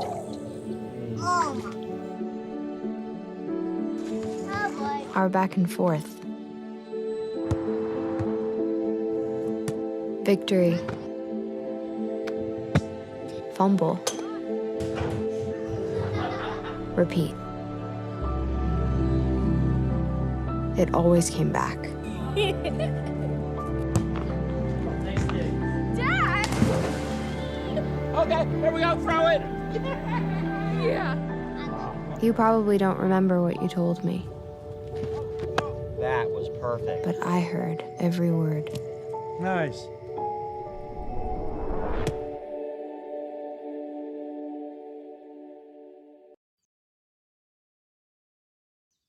Jason, let's go see your room.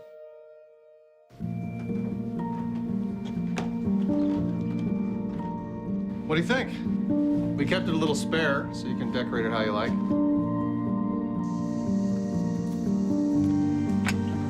Dinner! Go? Excellent. Soccer is fun. Yeah, I saw you guys out there.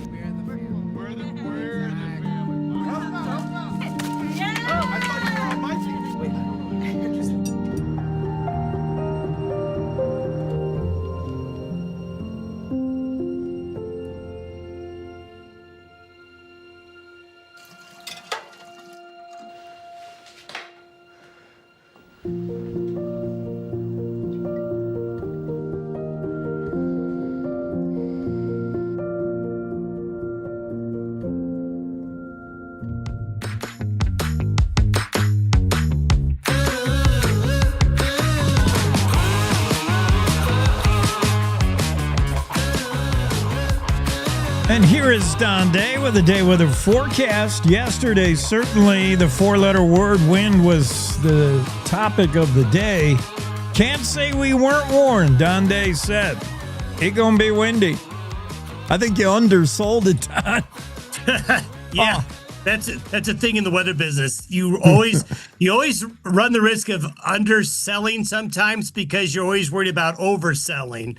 Because when you get complaints from people about, how bad weather forecasts are, it's usually when you oversell it. So you're just really cautious not to oversell it. But yeah, this one exceeded expectations for sure. Yeah, how many times do you have a ski resort complain when you said 4 inches and we got 8? They're not going to, email you saying, you son of a gun, yeah, smart move.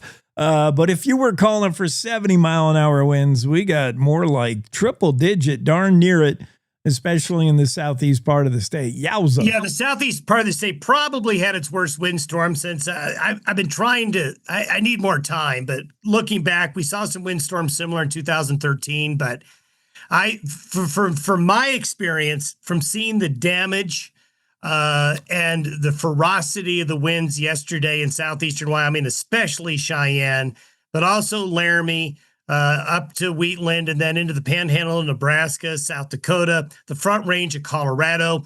I think when they add up the numbers in terms of roofs that were damaged, fences that were blown over, trees that were blown over, this is going to be like the cost of a big hailstorm, I think, when it's all said and done.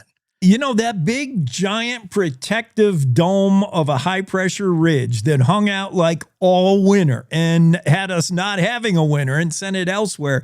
Well, is that moving away or breaking down the cause for the jet stream that has probably been banging into this high ridge, not able to get in? Finally, it's like, hey, now we're in.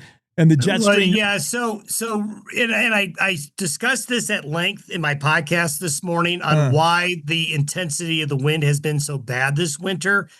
And it has everything to do with what has made it a warm, dry winter, which is a huge contrast between the warmth in the west and the very cold weather that's to our north and east, and we're in between. And when we get in between those two, we just get these really incredibly intense wind events. And, let's hope that this is the last one. But I've counted 5 of these where in varying degrees of intensity, these 5 have been on the upper end of how strong the winds can get around here. But anybody in Cheyenne, they had insult to injury. There was a large part of Cheyenne yesterday was garbage day. So jeez. Garbage all over the place, and recycle day too. So there's garbage being blown all around the place. If you own one of those billboards with fabric on it, I don't think there's any fabric on it anymore. You're buying a new one. Insurance companies are going to be busy in the next few weeks. Roofs blown off. Trucks tumped over. That was just the beginning. I saw a gas pump that got blowed over. A gas pump. It was bad. And the thing is everyone gets obsessed about peak wind gusts, and I understand that. I mean, hitting the 80s and 90s and over 100. But the thing is that when you have sustained winds in the 50s and 60s for hours, sustained, yes, that just weakens everything. So when you get that turbulent wind gust that hits 80, 90 miles an hour, it's kind of like softening up the defenses. The steady, really intense winds, then the gust is the death punch. That's what I was going to ask you. That's what felt like the big difference. Cheyenne's no stranger to wind. They've seen wind gusts 50, 60. That's like every day. Hold our beer. But that was not the gust. That was the sustained speed. Like it was blowing solid 50, 60 on that interstate. And that got a truck, for instance, up on its 2 legs, up on its end. And then normally, that 50 will relax to 35 and the truck will fall down. No, that 50 went from that to 80. And there goes the truck, and it ripped bricks off buildings. Was that the big difference? Not just the high end, wow, for a few seconds it was 95 miles an hour. No, for all day it was 65 miles an hour. Yeah. No, that's a big part of it. Yeah. That was some serious wind. You're right. Wind happens in between 2 different weather systems. Sometimes it's one departing and one coming in Wyoming. Sometimes it's a giant one that's sitting in the Midwest of the U.S. and one that's sitting in the West. Yeah, so there is correlation between our lack of winter and the windy. Yeah, you'll find this. You'll find that the windiest winters tend to be the warmest and driest ones. You don't tend to see the winters that are the colder, snowy ones as nearly as windy. And that's because that means the jet stream is more south of you instead of on top of you. Little bit of a one-day cold event on towards the end of the weekend, and then next week. Wow. Oh yeah, there's I'm running out of adjectives to describe the last 6 months of weather around here. Yeah. But yeah, we're going to see single digits and lower teens in northern Wyoming Sunday morning, and teens and 20s elsewhere. And Sunday is going to feel like January. And then by Tuesday and Wednesday, it's going to feel like June. Don't get in a rush to build that snowman on Sunday because you ain't going to be around long. Yeah. Thank you, Don. Have a weekend. He deserves it. Don Day and the day weather forecast been bizarro. In fact, Don called it catastrophic. Really windy in Cheyenne. And that, for me, I think was the big difference, right? Those of you who lived through yesterday's windstorm, it wasn't just, a breeze and then once in a while that big gale force wind come along and blew your garbage can down the street. It was like constant leaning into it kind of wind, peppered with occasional, that's nothing, let's show you this kind of wind. 90, like just blowing 50s, 60s, like not even working up a sweat. And then here comes the gust, 90. So everything in life, everything living and non-living in Cheyenne is like bracing against this 55 mile an hour wind that's just constant. And then the big blast. At least it's all blowing in one direction. Can you imagine being all leaned into a 60 mile an hour wind and then having a 90 mile an hour gust come the other way? Oh, that wouldn't even be fair. But as Don pointed out, happened on Garbage Day in Cheyenne, which made for an easy day for your garbage pickup guys, right? There was nothing to go get. It had all blown away. And sorry, Nebraska, you are now the new owners of all Wyoming's trash. What a day. I'm going to do a little bit of this day in history because we do have more guests coming up. In fact, the next couple hours will be jam-packed. You want to stick around for this show. Next hour going to be very political. So if that's your bag, you don't want to miss it. Representative Karlee Provenza is going to be on. Bo Beitman, Senate President Bo Beitman, just announced that he has aspirations for a House run, Wyoming's lone House seat. We'll talk with him. And Representative Lee Filer is going to be on. We'll talk budget session stuff with him. That's all next hour.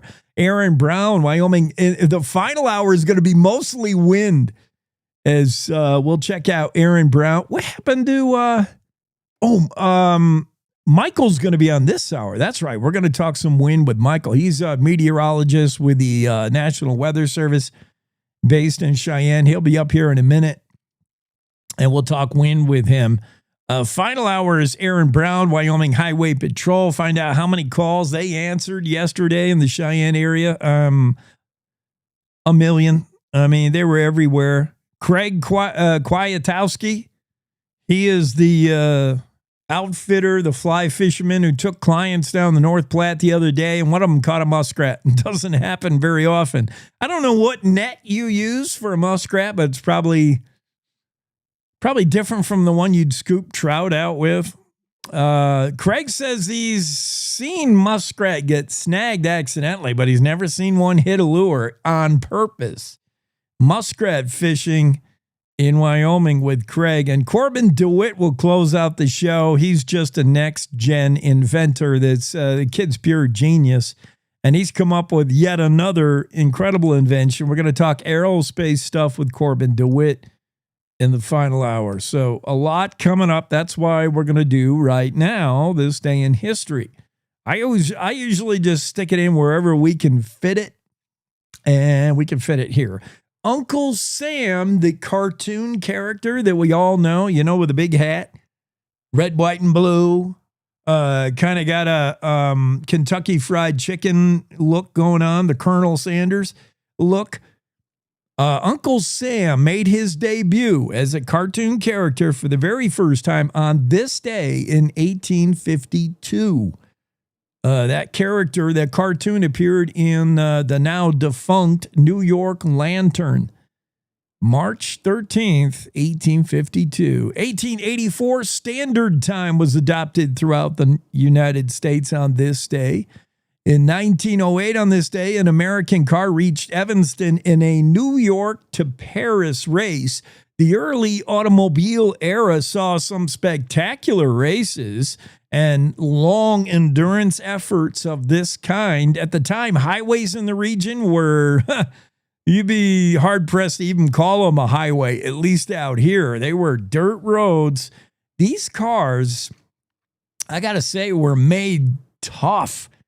I don't know if they gave you a terribly comfortable ride, but I've seen old photos, read about old stories, and seen some film of early 1900s automobiles and their ability to cover all kinds of terrain and weather, and remarkably so. We like to think that today's 4x4 could handle anything, today's Jeep could, and that may be so, but the ability, it doesn't mean that the early model automobiles couldn't take some punishment as well.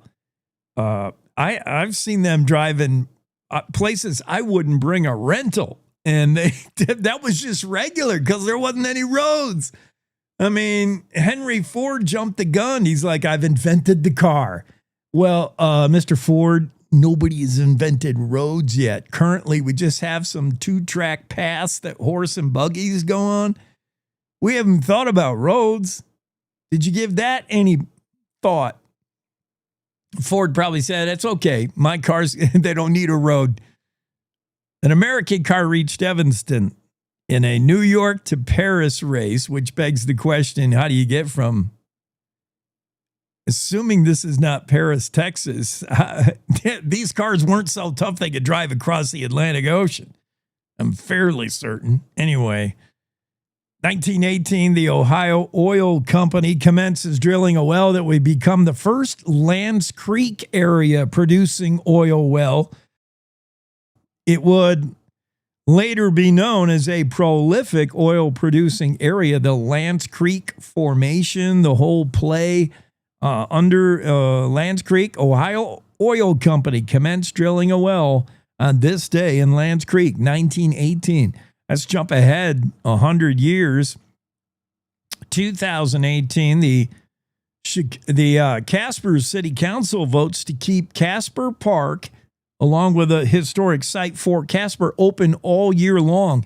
They had considered closing it during winter months for a cost-saving measure, but in the end, that was voted against. The Casper City Council on this day, 2018, voted to keep Casper Park open all year long. 2019, speaking about bad weather, a winter storm so intense it qualified as a mid-latitude cyclone.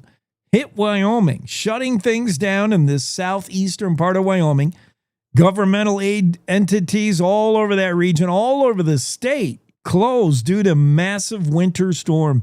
This day in 2019, incredible that almost to the day, now 7 years later, we have the wind event that's Armageddon. And finally, March 13th, 2020, Governor Gordon declared a state of emergency due to the coronavirus pandemic. President Trump, just the day before, had declared a national state of emergency. Governor Gordon followed suit with a state emergency due to COVID.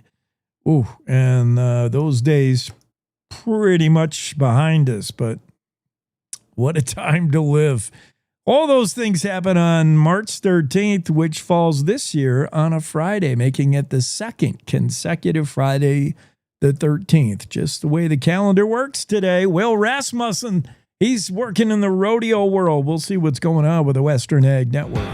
It's the Rodeo Roadshow on the Western Ag Network. Hi, everybody. I'm Will Rasmussen. Today, a 5-time national finalist and the #1 man in the saddle bronc riding in the world, Rusty Wright from Milford, Utah. He's the oldest brother of Ryder and Stetson and Statler and their sister Lily Jo, the son of Cody Wright, a 2-time world champion. We'll talk to Rusty about his success when we come back. Rancher Circle, Friday, March 20th at 1 o'clock on your calendar, and plan to be at St. Onge Livestock in South Dakota for the 7th annual Cactus Cattle Company Bull Sale.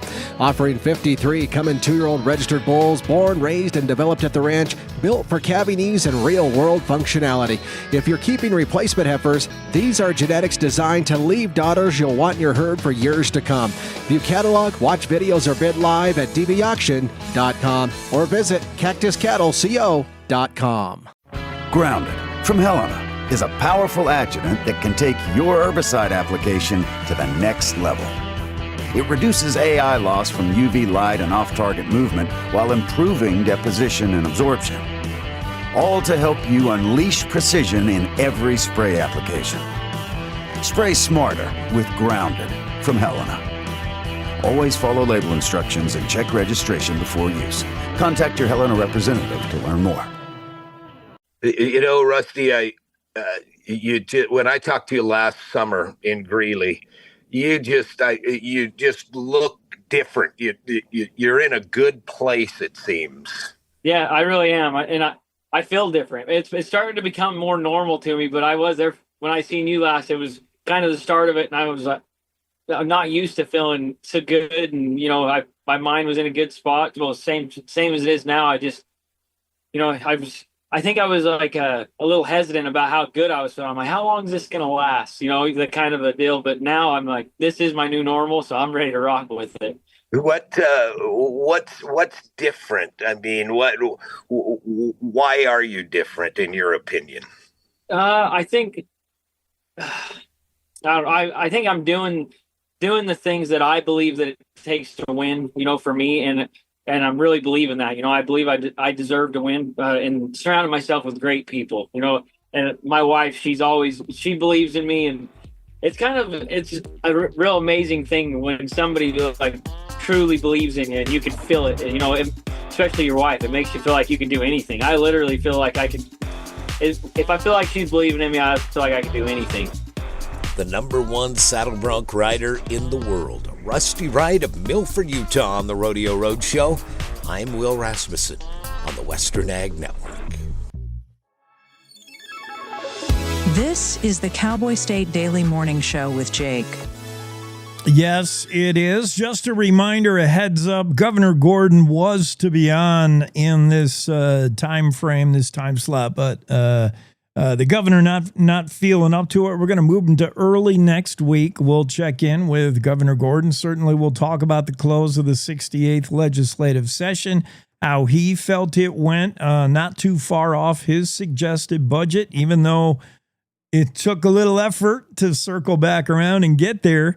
We'll chat with the governor about those things and many more. But yeah, that was a last minute thing. We heard from the governor's office that he would have to back out. We're just happy to get him, and fairly regularly. He's become kind of a Friday go-to for us, which is so cool to have the high office check in almost every Friday. So the governor will be on definitely early next week. We're trying to slot him in on a Monday or Tuesday.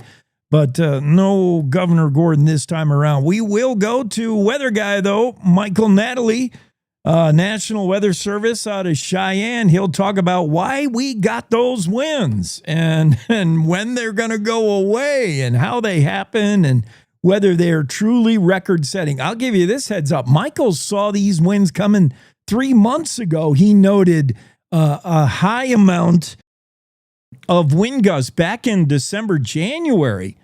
We had a high amount of wind gusts. Don Day said it as well, and it's all been part of the reason we had the real mild winter with not a lot of snow. It all factors in. It's all part of one big weather picture, I think.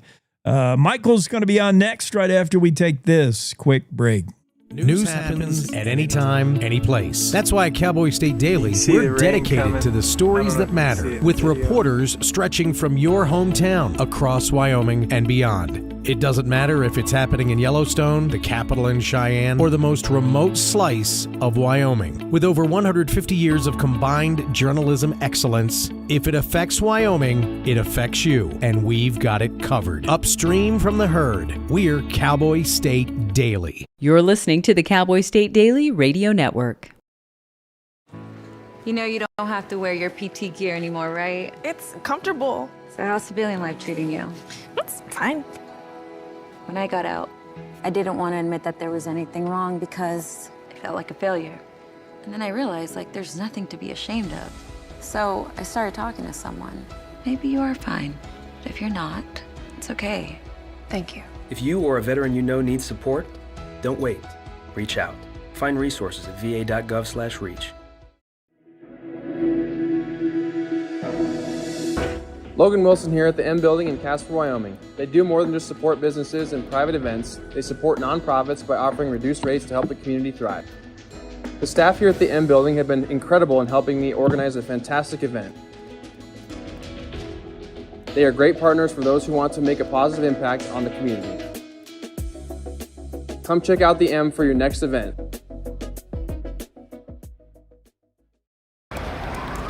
Hate is loud.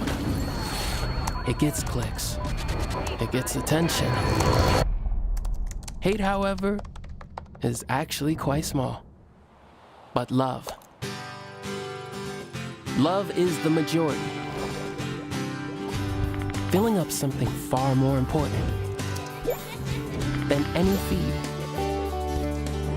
Love fills our hearts, our lives, our every day with understanding, empathy, and compassion, leaving hate to become what it truly is, a whisper.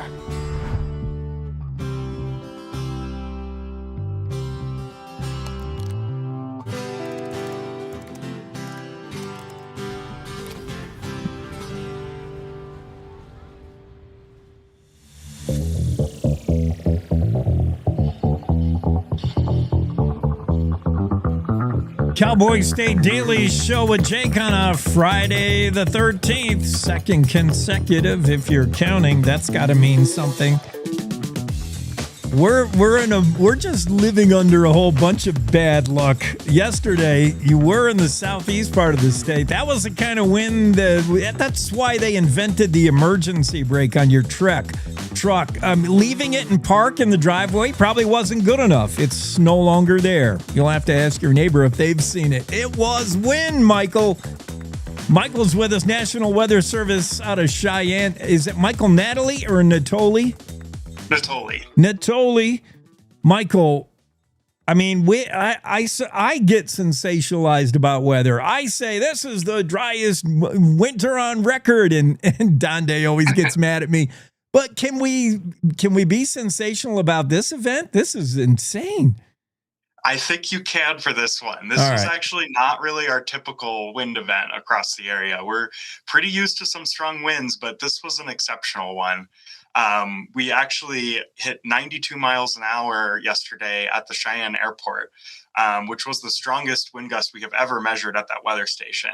And across Cheyenne here, we have quite a bit of damage across town. As I was coming into work this morning, drove past lots of downed trees, down fences. There's a couple light poles and stuff down. It's a mess out there. So this was not your typical one. And this from a state and a city certainly built to withstand wind. We get it, man. You go to any C-store and they'll tell you, don't open this door, and they lock it shut. Right. Like we build things ready for the wind coming from the direction it comes from, but maybe not this kind of wind. This was times 10. Did the wind, Michael, come from blow in the direction we're used to? It did, yes. This wind was pretty much due out of the west yesterday, which is what it almost always is here. But it was really just the strength of the wind that made it unusual and caused some damage. Because we always like to say that for the most part, if the wind was going to take down the trees, it already has. But this time it was just a little bit stronger than it usually is. So there were some trees that have survived a lot of other wind events that were taken down yesterday. Yeah, and I think, I don't know, but I think, and I was talking to this with Don, it had to do more with just the one wind gust. We've all been through a time where it's like, it's pretty breezy today, and then comes the one gust that blows your garbage can down the road. But it was one isolated gust every once in a while, 4 times a day. This was a sustained, like, come on, we're all leaning into it. Peppered by extra blasts. Like, that's a lot. And that's what I think tipped stuff over. Yeah. I mean, yesterday I was in the office for 12 hours and it was over 60 miles an hour when I came in, and it was still over 60 miles an hour when I left. And it didn't drop down below 60 the entire time throughout that. And we had several hours in the late morning, early afternoon hours yesterday where the wind was consistently over 75, 80 miles an hour. So just the persistence of it was also very unusual. That's high. Here's how you can gauge. Greg Johnson, Cowboy State Daily, went and talked to a trucker, and the trucker's from like Alabama or something. So this is new to him, and the eye popping. He's like, wow. But it was even new to us, and many seasoned folks have been here. We're like, yeah, when you look at a grizzled veteran of weather forecasting or whoever, and you're like, is this unusual? And even they say, yeah, this is pretty extra. Yes.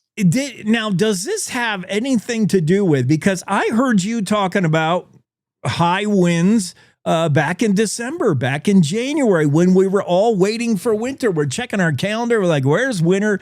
This enormous, robust, bulletproof ridge of high pressure just denied any weather coming in here. And it's a reason why our winter went somewhere else. But what it did mean for us was winds. We've had winds all winter long. Yes.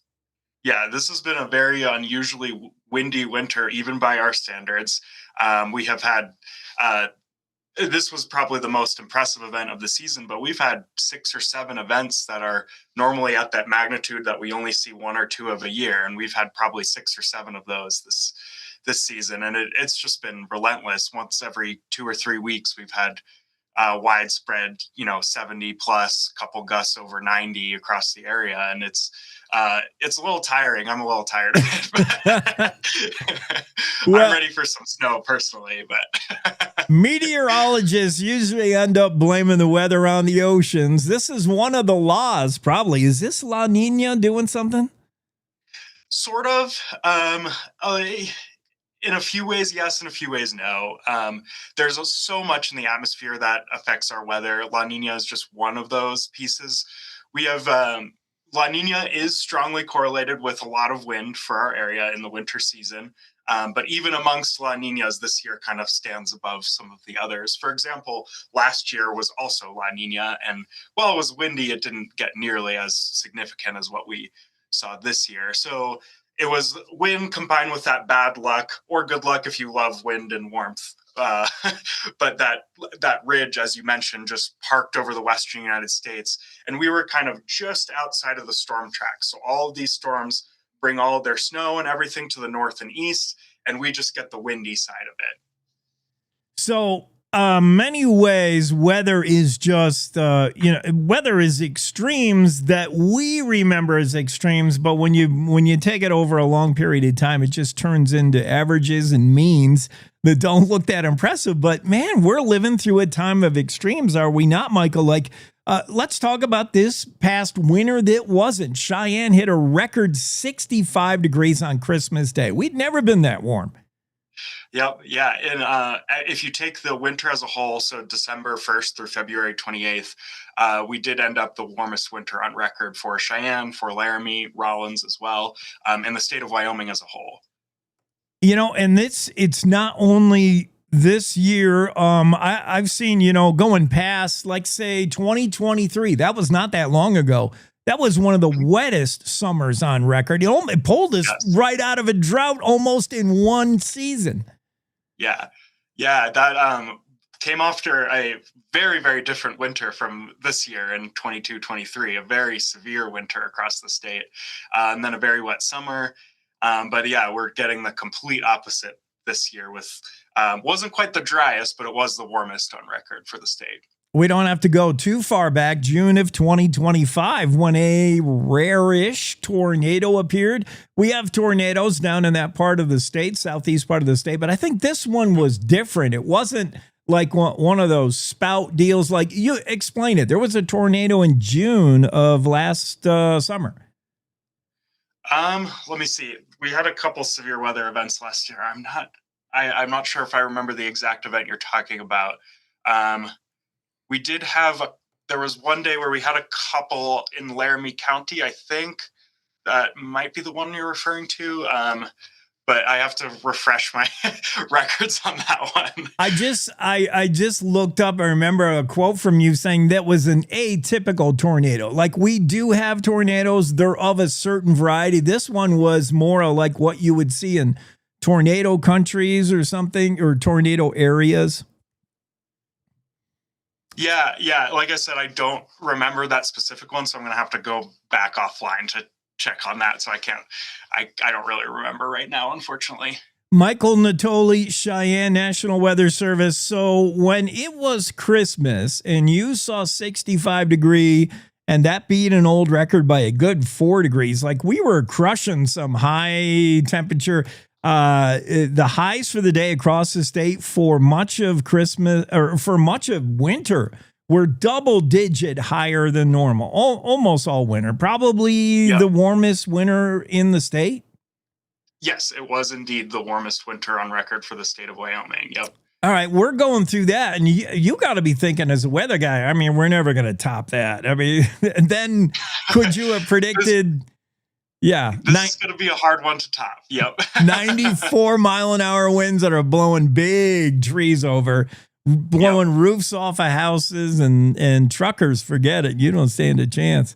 So does this come and go in a 24-hour, 48-hour period? How long is it going to be blowing? When are we going to get some relief? Next week, talk about extremes. Next week, you want to look long range. My goodness, we're going to get right to spring here in a hurry. Yeah, that's exactly right. Yeah. Unfortunately, we're not really, this windy pattern isn't going anywhere. Today and tomorrow are not going to be as windy as what we saw yesterday, but we are expecting the winds to pick up again today. Today and tomorrow, those 80 plus gusts should be more concentrated in the typical areas that we see them, not in the city of Cheyenne like we saw yesterday. Yeah. So more along like the Bordeaux area, along I-25, and like Arlington, Elk Mountain along I-80, Vidavoo also along I-80. Those are our wind-prone areas that typically put up those numbers like that. So today we're still expecting to be windy, 55 to 70 mile an hour gusts in Cheyenne, but we're expecting those stronger 85-ish gusts to kind of retreat back into the typical areas today. Same story tomorrow, but maybe another little notch down, but still quite windy. Then we'll have a cold front come through Saturday night, might bring some light snow to the area. And then it'll change the wind direction to the north, but we're still going to be cold and windy on Sunday instead. And then as we head into next week, we're going to be looking at warming trend throughout the week, and we'll be probably pushing record highs by Wednesday or Thursday of next week. More records falling. Well, that's what they were made for.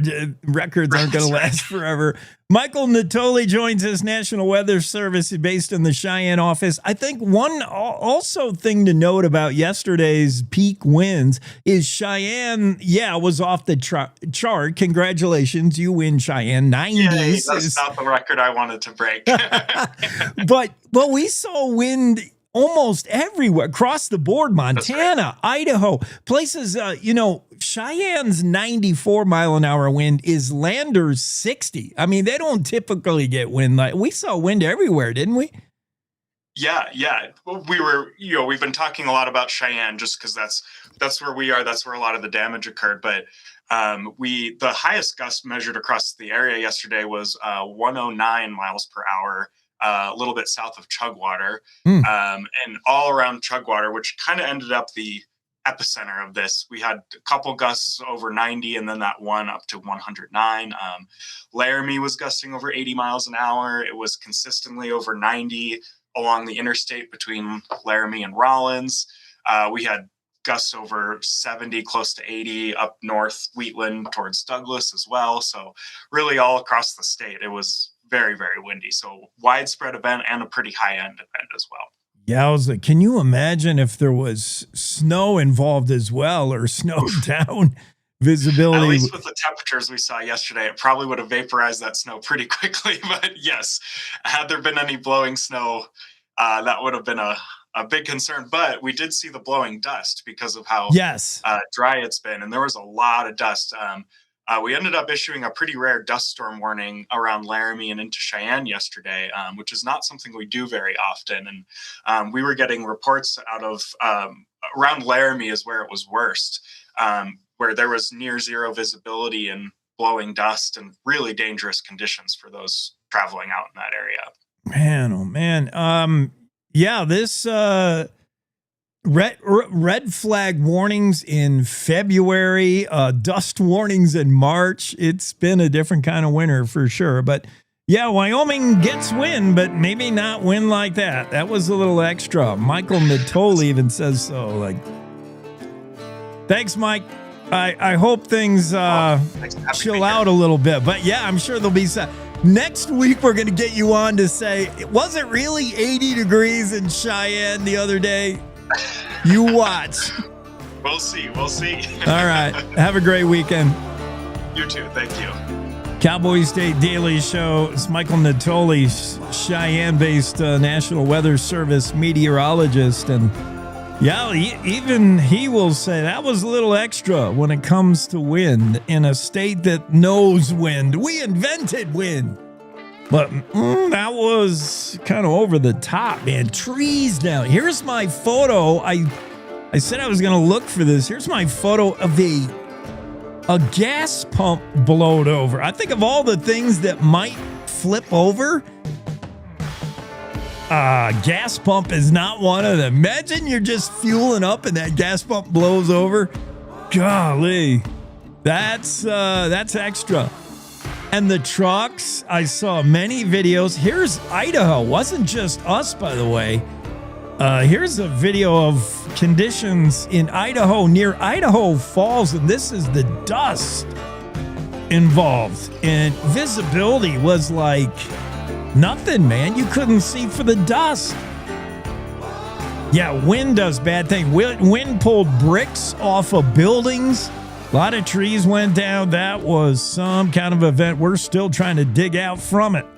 Cowboy State Daily Show wraps up for this hour, halfway through on a finally Friday. It's time for news. We'll catch you on the other side. It's time to take a look at what's happening around Wyoming. From the Cowboy State Daily News Center, I'm Mac Watson. A Wyoming windstorm with gusts reportedly as high as 109 miles per hour has left a trail of destruction across the state. Cowboy State Daily's Greg Johnson reports that strong gusts blew over dozens of trucks, ripped roofs off buildings, and uprooted trees. There was a 94-mile-per-hour gust registered at NCAR, which is the supercomputer location, and other reports had come into the National Weather Service over 100, one at 109. The entire stretch of I-80 through Wyoming was closed. I talked to a trucker at a truck stop who is from Alabama, and he had like a deer in the headlights look. He just couldn't believe this type of wind. For perspective, Category 1 strength hurricanes have sustained winds of between 74 and 95 miles per hour. It's being described as a showdown in Crook County as House Speaker Chip Nyman has announced he's running for Senator Ogden Driscoll's Senate seat. Cowboy State Daily's Claire McFarland reports that Driscoll wasn't going to run again, but changed his mind as voters told him they don't want to see the Freedom Caucus move to the Senate. It's a former Senate president versus the state speaker of the House. So heavyweights, leadership, big influences in legislature. And the current House Speaker, Chip Nyman, is vying for the seat. So it's a showdown between an incumbent and a very successful House candidate who for years has been his counterpart in the House and now is going to give him a run for his own seat. Driscoll took the first swing on Thursday upon hearing of Nyman's state Senate bid, calling the Freedom Caucus long on rhetoric and short on results. Nyman fired back, saying Driscoll is broad-brushing him and the issues in general. I'll be back with more news from the Cowboy State Daily newsroom right after this. Here's a winter driving safety tip from WYDOT. Make sure your vehicle's in good working condition with proper tire inflation, fluids topped off, good wiper blades, and brake inspections. Carry emergency supplies in your vehicle like blankets, non-perishable food, and water, and slow down in bad winter weather. This reminder from WYDOT. My name's Brady Thornock. I manage my family's ranch here in Uena County. Ranching teaches you to think long-term, and it teaches you that Wyoming stays strong when there's real work here. That's why I'm building a data center on this ranch with a Wyoming company called Prometheus Hyperscale. This project will create thousands of Wyoming jobs, and it will use Wyoming's natural gas resources. We need to build Wyoming. I'm doing this for the future of Wyoming. Build Wyoming with Prometheus Hyperscale. Go to buildwyoming.com. Cowboy State Daily News continues now. A mild winter means easy living for Wyoming's big game, but it also means hard time for predators. Cowboy State Daily's Mark Hines reports that's because of fewer weakened animals to hunt or winter kill carcasses to devour. If the next 4 months, like this month through June, we don't see significant amounts of moisture, that could spell trouble, because what people might not realize in the case of bears, they're really dependent on fresh green grass. They get a lot of their springtime protein you'll see grizzlies walking out into meadows and gorging themselves. Grizzlies, especially mama grizzlies with new cubs, become grazers. They eat as much or more grass than they do meat and other food sources. During the 2022-23 winter, the brutal weather killed deer, elk, and antelope by the tens of thousands. When the deep snows finally melted in the spring, landscapes were littered with big game carcasses, which was an all-you-can-eat buffet for carnivores. Wyoming State Senate President Bo Beitman announced on Thursday that he's running for the state's lone U.S. House seat. Cowboy State Daily's Claire McFarland reports that Beitman describes himself as a constitutional conservative. Often lawmakers don't declare for higher office until that session is over, even while their competitors are able to campaign. It's one day after session, and Senate President Bo Beitman said, yeah, I'm running for that lone U.S. House seat in Washington, D.C. So he characterized himself as a constitutional conservative. I asked, so what parts of the Constitution does Washington, D.C. need a refresher on? He said all of it. He said that he wants to push toward a constitutional amendment that Washington, D.C., that Congress has to do single subject bills. So you can't pile lots of policy goals into a big omnibus bill, and if you don't pass it, the government shuts down. He said, Wyoming's government works really well, and I think that Congress could borrow that strategy and be a lot better off. The 47-year-old Beitman tells Cowboy State Daily that, if elected, he vows to protect Wyoming's public lands from being sold off to private buyers, and he'd like to see reform so that Wyoming could control the mineral leasing the federal government now runs. And that's today's news. Get your free digital subscription to Wyoming's only statewide newspaper by hitting that daily newsletter button at cowboystatedaily.com. I'm Mac Watson for Cowboy State Daily. The climate that we're operating under has everyone on the defensive. You see a person and you automatically put them in a box and say, well, this is what this person should be like. All of this ostracizing people, what are we afraid of? We're called to love one another. It can't be, I reject you as a person. This country's been through so much. Its people has been through so much. Why can't we fix this? Do we have issues we have to deal with? Yes, we do. But we're not going to be able to deal with them if we're fighting and yelling at each other and not listening. Yeah, she has an accent. Oh, gosh, she dressed funny. But we're talking the same thing. We're all concerned about our children, concerned about the world we live in. A lot of people wouldn't even think we should be here talking to each other, but I'm sorry, I disagree.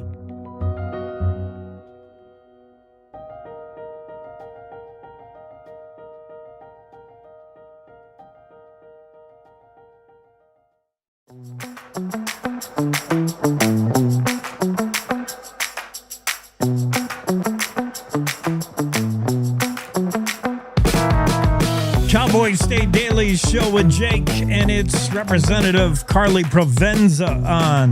Now in her 6th year, reelected twice, representing House District 45, Laramie, from 15th Street to the river or something. I don't know. I'm not a Laramie person. We got to talk about this budget session. I remember back in 2021, your freshman campaign, when you described it as a whirlwind, as very often the rookies do in that first year. This was kind of a whirlwind in a different way. This budget session had just about everything, including the big cloud over it with Checkgate. I want to start there. Not that it was the biggest thing that happened. We did pass a budget. We'll talk about that. But the Checkgate thing is a story that just won't go away because the players in the story just won't let it go away. It's your own fault. When we see things like, and Representative Provenza, by the way, it's okay. You're cleared of any wrongdoing for taking a photo. I'm cleared of wrongdoing, but shame on you. You know, that's what I heard. That's kind of the way I read it as well. Take us back there, because I heard just recently, and it was interesting, a big reason you saw Rebecca Bextel come on the floor that very first day on that Monday after the business of the House. You know her and what she's about, but what was unusual is what was in her hand, these checks. And you saw, like, you could tell they were checks. You whip out the camera, your phone or whatever, and take the photo just because it doesn't look right. And then what you did with the photo comes under scrutiny. Why don't you just hand it off to internal guys? Give it to LSO. Let Joint Rule 22-1 take care of it. But you said I would just be turning it over to, someone who received a check. And you also knew that if you shared this photo with media, they couldn't simply reprint it and say, they would have to give it some context and actually look into it, like investigate it. That was the whole point. Somebody needs to look into it. That was a key reason why I think you did what you did, but you tell us. Yeah, I mean, and I've been here before. I said I thought it was an egregious use of the House floor, but if I gave that photo to the press, it meant it had to be corroborated. It meant that it had to be looked into. It wasn't like I went and posted it on my Facebook page and told everybody I saw checks distributed. It was, hey, I saw this. I think this is what happened, and they ended up having to talk to the people at the source. And I'll tell you, Jake, the 22-1 process, it's not that I go tell LSO that I saw something. I think they're a path that you could take, but the speaker oversees everything. And I didn't know it at the time, but we found out that the speaker took a check in his office. So this idea that I'm supposed to take something that is wrong and hand it to another person who did something that I think the public sees as wrong, and I'm supposed to help the body protect itself from its own actions. I mean, I think there's some pretty high-profile things going on in national news where powerful people want to protect themselves and don't want the public to know anything. I refuse to participate in that, and so I'm the problem, according to House leadership. Yeah, and I think that the perception of deflecting is why Checkgate scandal is a scandal that continues to play out. This could have been over in a week, if people just stood up. But in fact, you were asked for real. You were asked to apologize for taking the photo and using it the way you did. Yeah, I had a meeting on Friday with House leadership, and I was essentially told that if I apologized, that the ethics complaint process would go away, that they would dismiss the complaints. I was also told that the subcommittee wanted red meat, so they wanted to punish me. And I said, I'm an honest person, and it would be dishonest for me to apologize for something that I'm not sorry for. And I also told him what you think too, Jake. I mean, I said, the reason that this has been so problematic for people is because of how they've handled it. Had there been that was a real lapse of my judgment. I shouldn't have taken that check. I'm so sorry. And maybe returned the check or not cashed it. The public wouldn't be outraged, but that's not what they did. They decided to try to make me the problem. They decided to follow through, look at whether there was an ethics violation, and fortunately they dismissed it. But certainly wasn't because they supported me being transparent with the people of Wyoming. Hang on one second. Somebody is trying to. You getting a call, Jake? I don't know why I'm getting a call. Maybe it's, I saw in an article yesterday, Rebecca Bextel's trying to sue the press. So maybe she's calling you right now. Maybe she's upset. Don't even. Representative Provenza's with us, and we're trying to finish up and wash our hands of the whole Checkgate thing. Yeah, being asked to apologize for, and then we can make the complaints go away.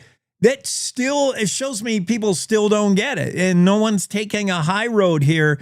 It's more deflecting. It's more blaming. And talk about killing the messenger. I mean, yours is just a photo. Representative Yin, fellow Democrat in the cause in the House, just called into question, never used certain words, never used any names, just said, this looked bad. And what look? Well, Karlee has the look, and you two then were promptly vilified. Now, I don't want to make it a partisan thing, because I think at heart, you also don't see red or blue.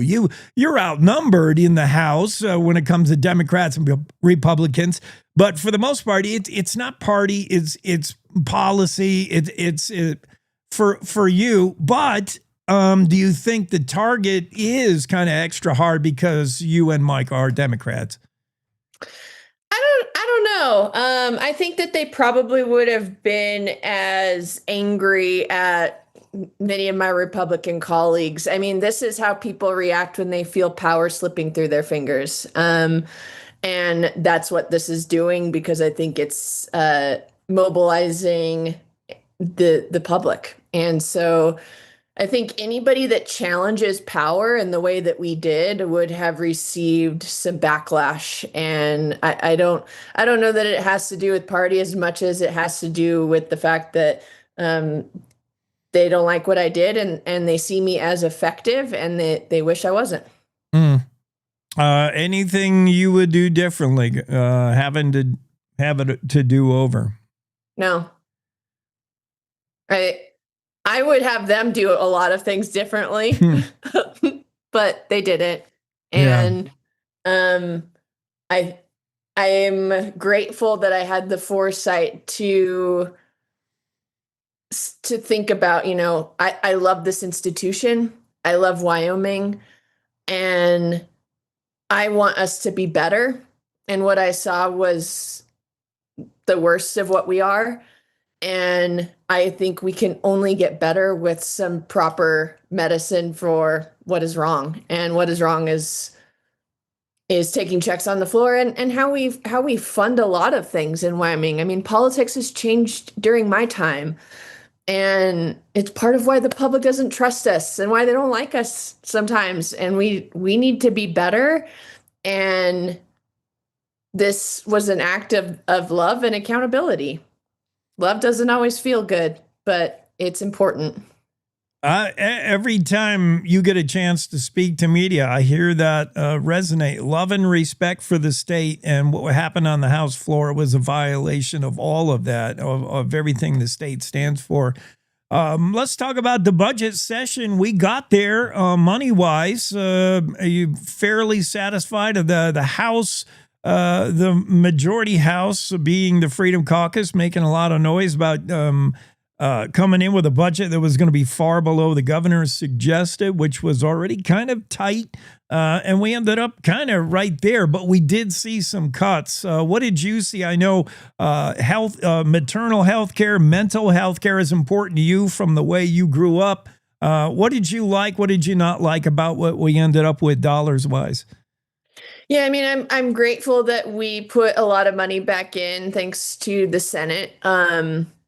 And we funded maternal and mental health care through reimbursement funds. So there's more funding for those sorts of issues, but it's certainly not enough. I brought a budget amendment that would have funded rural critical access hospitals. I think, as you know, women aren't necessarily able to give birth in every community in Wyoming. We've lost another maternity ward in a hospital in the last year.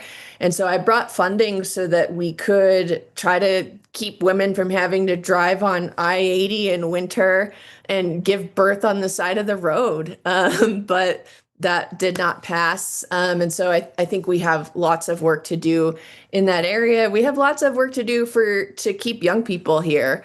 But overall, I mean, we fought something like 40 hours in the House. Yeah. And we were fighting for our communities. I mean, Dalton Banks fainted fighting for opportunities for the people in his community. And that amendment died right after. And he eventually got that, but we were fighting for our communities, and I'm grateful that the Senate understood that. The Freedom Caucus didn't, and I'm grateful that they didn't have the energy to fight back when it came to the JCC. What about the role the people played, voters? I think this session, they got inspired like never before. They heard things, they read things in the news, and they reached out to their electeds. That was a big deal. And I think that's why that the Senate fought so hard and was able to bring a better budget. That's why we fought so hard in the House. I've never seen anything like how the public reached out to us this year. It was incredible. I'm so grateful and proud of the people of Wyoming for saying, this Freedom Caucus budget doesn't work for me. This is not how I want to take care of my neighbors. And I'm going to let my representative know about it. And they did. And I think even, Freedom Caucus leadership felt it. And so we had to pass a better budget than they delivered us. And had it not been for the people of Wyoming, I don't know that we would be here today. Well, it wasn't easy burning the midnight oil. This is one of those sessions where if you were a House rep, you would have probably opted for the pay by the hour rather than the per diem. Man, that was many hours, Representative Provenza. Thanks for everything you did, and happy that it's over for you. And yeah, thanks for coming on. Thanks, Jake. I appreciate it. You Have bet. a good rest of your week. Representative Karlee Provenza with us this morning on a Finally Friday. We'll take a break. More coming up on the Cowboy State Daily Show. We'll have Senate President Bo Biteman on next. He's made a recent big announcement. We'll check that out. Let's face it, mornings are tough. Gotta get up, gotta get the kids ready, feed the dog, the cat, every other living thing in your house. Oh, get caffeinated.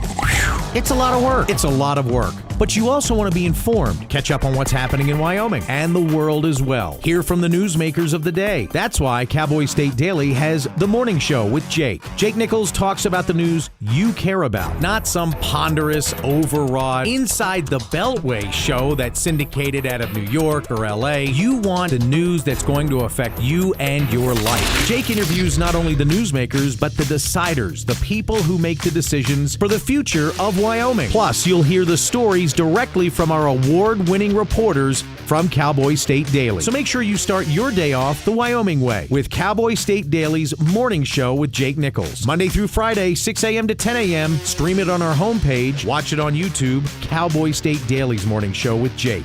Oh, and don't forget your car keys. This is the Cowboy State Daily Radio Network. I don't think that many kids in my son's school even do it. He makes fun of his friend who vapes. He would never try it. She's into soccer. She's on the honor roll. She's just not the type. No way. No way. No way. No way. My kid would never vape. Get your head out of the cloud. Today, nearly 8,000 kids will start vaping. Maybe even yours. Learn about the dangers at talkaboutvaping.org. Life's daily battles are not meant to be fought alone. We're not powerless, so long as we don't lose sight of what's important. Don't be afraid to seize that moment to talk to your friends. Cloud, you okay? Because checking in on a friend can create a safe space. The first step on our new journey. You coming? Reach out to a friend about their mental health. Seize the awkward. It's totally worth it.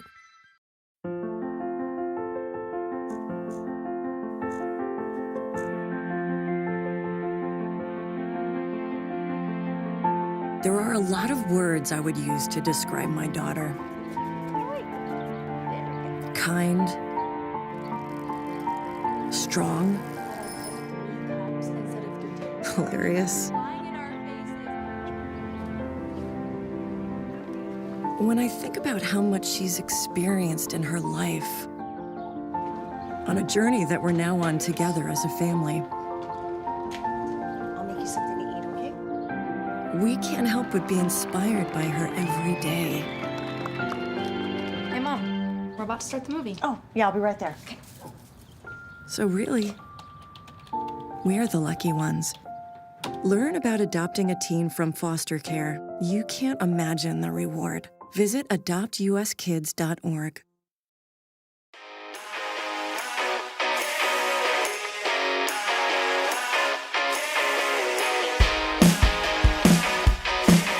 All right, Cowboy State Daily Show with Jake on a Friday. I found out who was calling.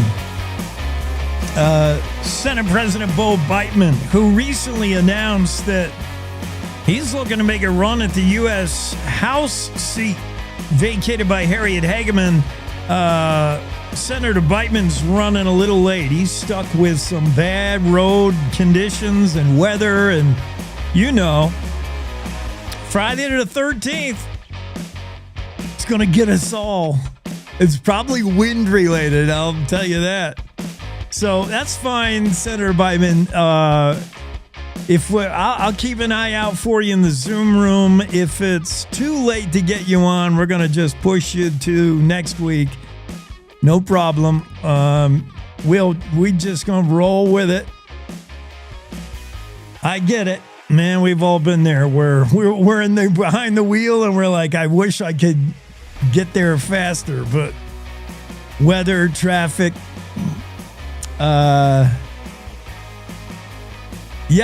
hurricane.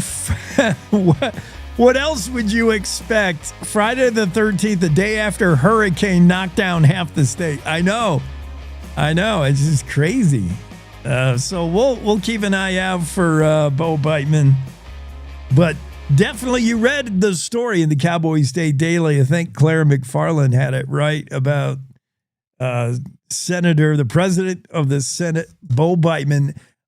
We heard Beitman's name come up often early in the year. In fact, late last year, when, speculation on who was probably going to throw their hat in for a run at governor, Beitman was one of those. His name was top of the list along with Secretary of State Chuck Gray. Those are the two names that kept popping up. And when asked, Bo Beitman said, well, whatever I'm going to do, it's not going to be until the session's over. I got the budget session to do.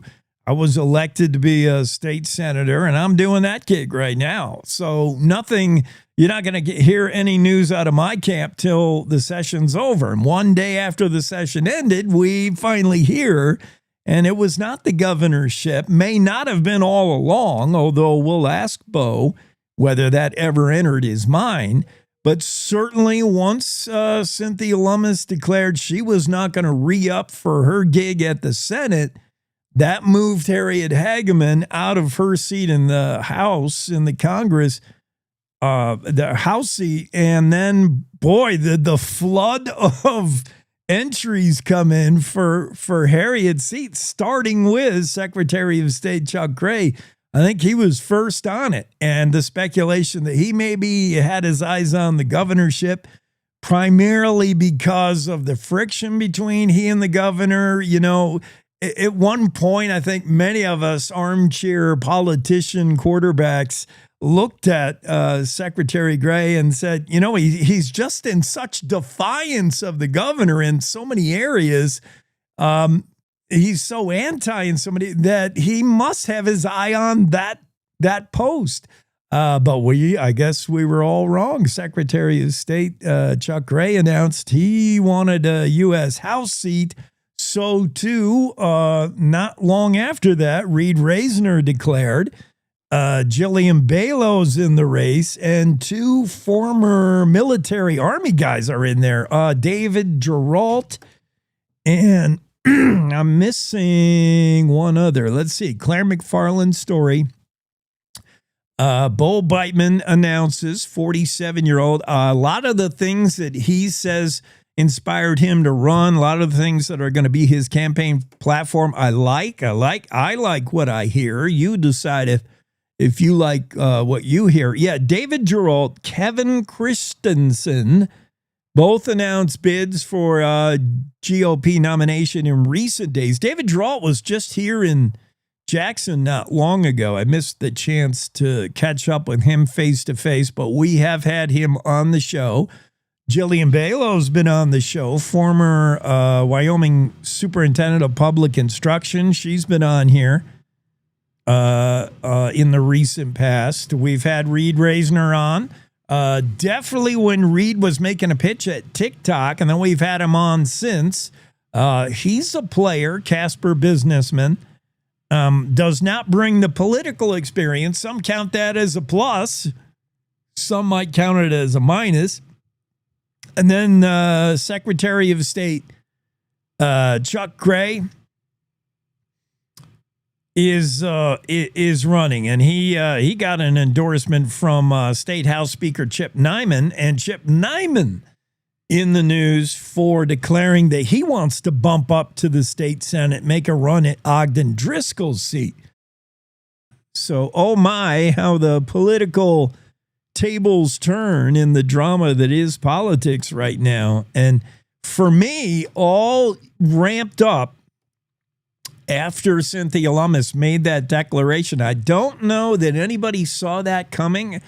You know, maybe insiders had an inkling that she would announce, and that was back on December 19th. She said she would not seek another 6-year term. She said this last 6 years was good for me. I'm done. And man, did that announcement got things rolling, beginning with Congresswoman Representative Harriet Hageman in the House. She saw the chance to jump chambers to the Senate, and her vacancy just started the dominoes falling, certainly. Yeah, I'll keep an eye out for Bo. Meanwhile, I did want to get to these topics in national news. For instance, this is a rough segue, but we're going to go to YouTube and we're going to go to Home Depot. Are you ready? I mean, I know abrupt segues are kind of my MO. I never smoothly transition into the next topic. YouTube is now the largest media company in the world. It just beat out not Discovery, Disney Plus. Disney, the whole Disney empire previously was like the biggest media conglomeration. All this could be messed up if Netflix acquires Warner Brothers, which is on the table, but it could be anti-competitive. That might be tied up in a legal battle. But right now, by the numbers, YouTube, the largest media company in the world, took that top spot last year with $62.3 billion in revenue. Previously, this was the place to watch cat videos. Now, anymore, YouTube is TV. And YouTube, I mean, the cat videos are still why I watch YouTube. It's the only good reason to follow YouTube is to see viral reels of cats doing crazy stuff, funny stuff. But YouTube's big time now. Big time. Big money. And here's something I thought was kind of interesting because you know what the answer is going to be, or you think you do. This story, headline, woman tests how Home Depot workers would treat her if she came into the Home Depot in two different ways. Once dressed as a hot girl and once dressed down like a boy. How would she be treated by Home Depot workers who you would guess presumably would be primarily male, right? This TikToker's experiment about how pretty privilege may carry play at the Home Depot is going viral. It's creator Carolyn Rick, and she visited the hardware store in two different outfits, one in a black dress, looking very much like a model. The other one, she's dressed down. She's got a hoodie, a sweatshirt, a hoodie, and basketball shorts, and kind of dressed down that way. And she was interested to see how she would be treated by Home Depot employees. Now, easy guess would be to say, oh, when she was dressed as a hot girl, they fawned all over her, right? They were trying to knock each other out of the way to be the one to help her. Let me help you with that. What do you need? A 2x4? You need a can of paint? A weed whacker? But that was not necessarily the case. And maybe if you really thought it through, you could see why Rick explained that it wasn't what she thought either. When she came in as the hot girl, she found they did not pay extra attention to her. In fact, she said they were, for the most part, the employees at Home Depot were bashful, shy, couldn't maintain eye contact. And she said she might have been, like, in her words, overly hot. And she said, my prediction was they're going to, really be way out of the way helpful when I was hot girl. She said, no, they were nervous. They were fidgety, couldn't maintain eye contact, and were kind of, helpful but standoffish. They were a little bit overwhelmed. When she came in dressed down as the boy, they felt she was more approachable. In fact, I thought this was interesting. She got more Home Depot employees calling her pretty when she was dressed down as a boy than she did if she was hot girl. They said, you're pretty. And she said they were much more helpful, especially staying focused on topic. Like, what exactly are you looking for, a ceramic, or are you looking for an oil-based paint? Or she said by far better customer service when she did not dress as hot girl. Very interesting. Okay, Bo Beitman is not going to make it, according to his people. We're going to push him to Monday. Excellent. I will give you, as soon as I can, I'll give you updated opportunities from Monday. So I can't wait to connect with Senate President Bo Beitman, who just announced to Claire McFarland, to the Cowboy State Daily, that he's going to make a run for U.S. House. That's a crowded field, as we said. And what are you thinking, Bo Beitman? Why a U.S. House seat? What happened to the idea that you might be our next governor? Maybe that was my idea only, but I wasn't the only one. Other people also speculated that Beitman might take a run at the governor's office. What was that your intent all along? We're certainly going to ask that. What do you hope to influence there? We've seen some of his ideas in the Claire McFarland story. Very interesting. We'll catch up with Bo Beitman on Monday, give you a weekend to digest that. But that is going to be a very interesting primary, the run for U.S. House. Certainly many options. How does that dilute things? Who does it help? Who does it hurt? Having too many choices? And where's the Democrat nominee? I still don't see one. Democratic Party for U.S. House seat. I haven't heard anything. Has anybody heard anything? I have not heard any mention of a Democrat declaring. So far, we have 6 total from the Republican side, making that a pretty busy primary. Let's take a break. More to come on the Cowboy State Daily Show with Jake right after this. In Wyoming, you want news from folks who still shake hands and mean it. You just want the facts. That's why more Wyomingites listen to Cowboy State Daily Radio. News that doesn't bend, twist, or dance around the truth. Crisscrossing the state to cover the news the way you like it, with reporters steps away from the Capitol in Cheyenne and in your hometown. No spin, no corporate suits, no duh. Talking about your state. This is Cowboy State Daily Radio.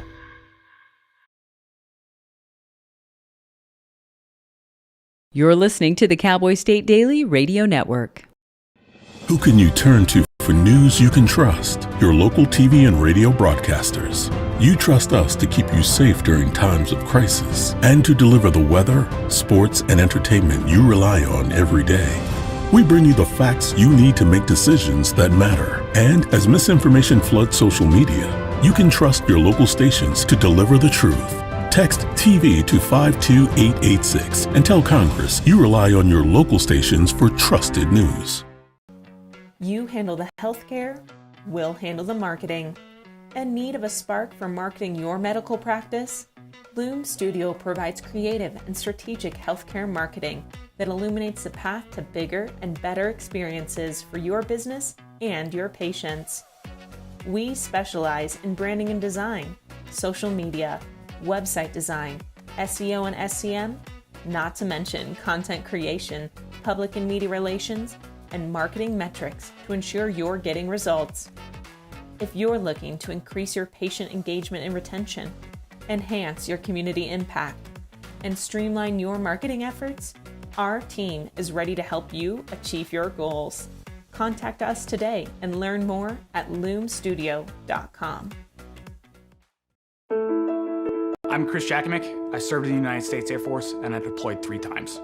So in 2017, I was serving as an Air Force First Sergeant. Our motto in that role is my job is people, everyone is my business. But unfortunately in that year, I would lose my own brother, Lance Corporal Adam Jakimick, to suicide. The majority of veteran suicides are from guns. I store my weapons securely, not only for myself, but for my family. My service never stops.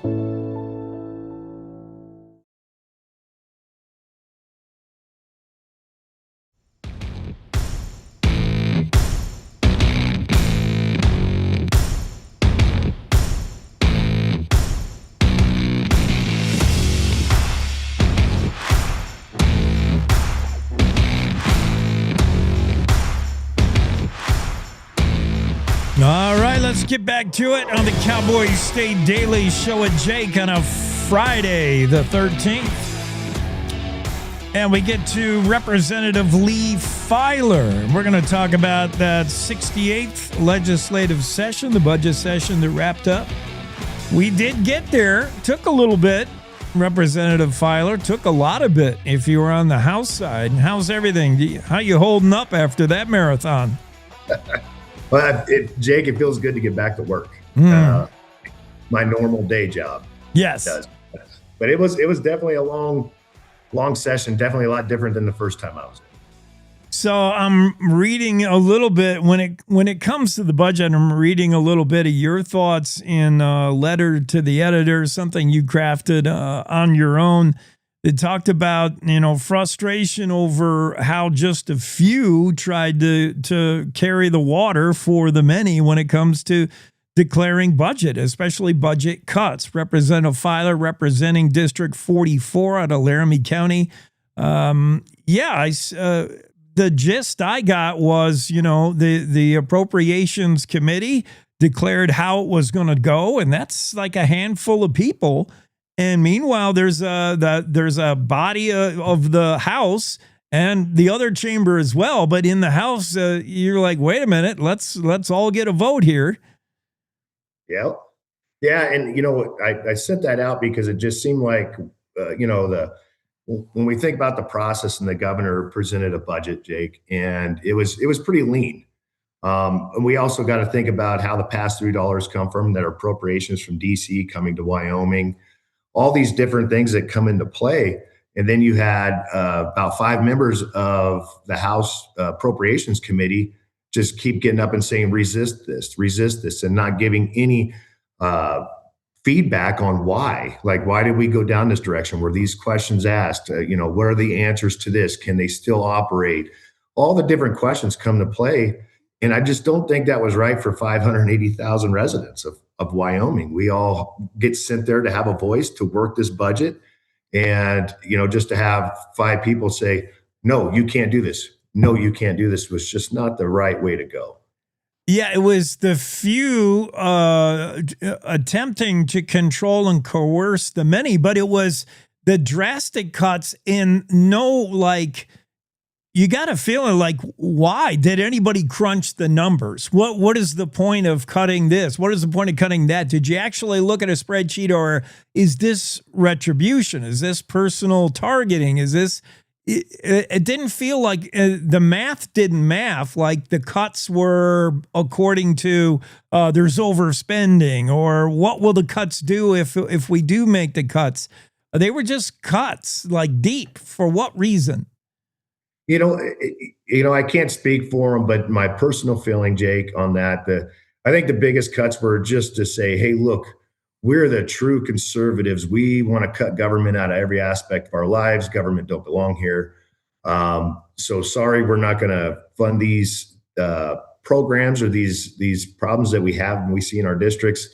Figure it out yourself. But we have to remember that the chairman of that Appropriations Committee came out and said, we don't want amenities. People move here and they don't want these amenities. We don't want any help in any way, shape, or form. And guess what that does? It just shows that we're not open for business and we want to push our kids right out the door.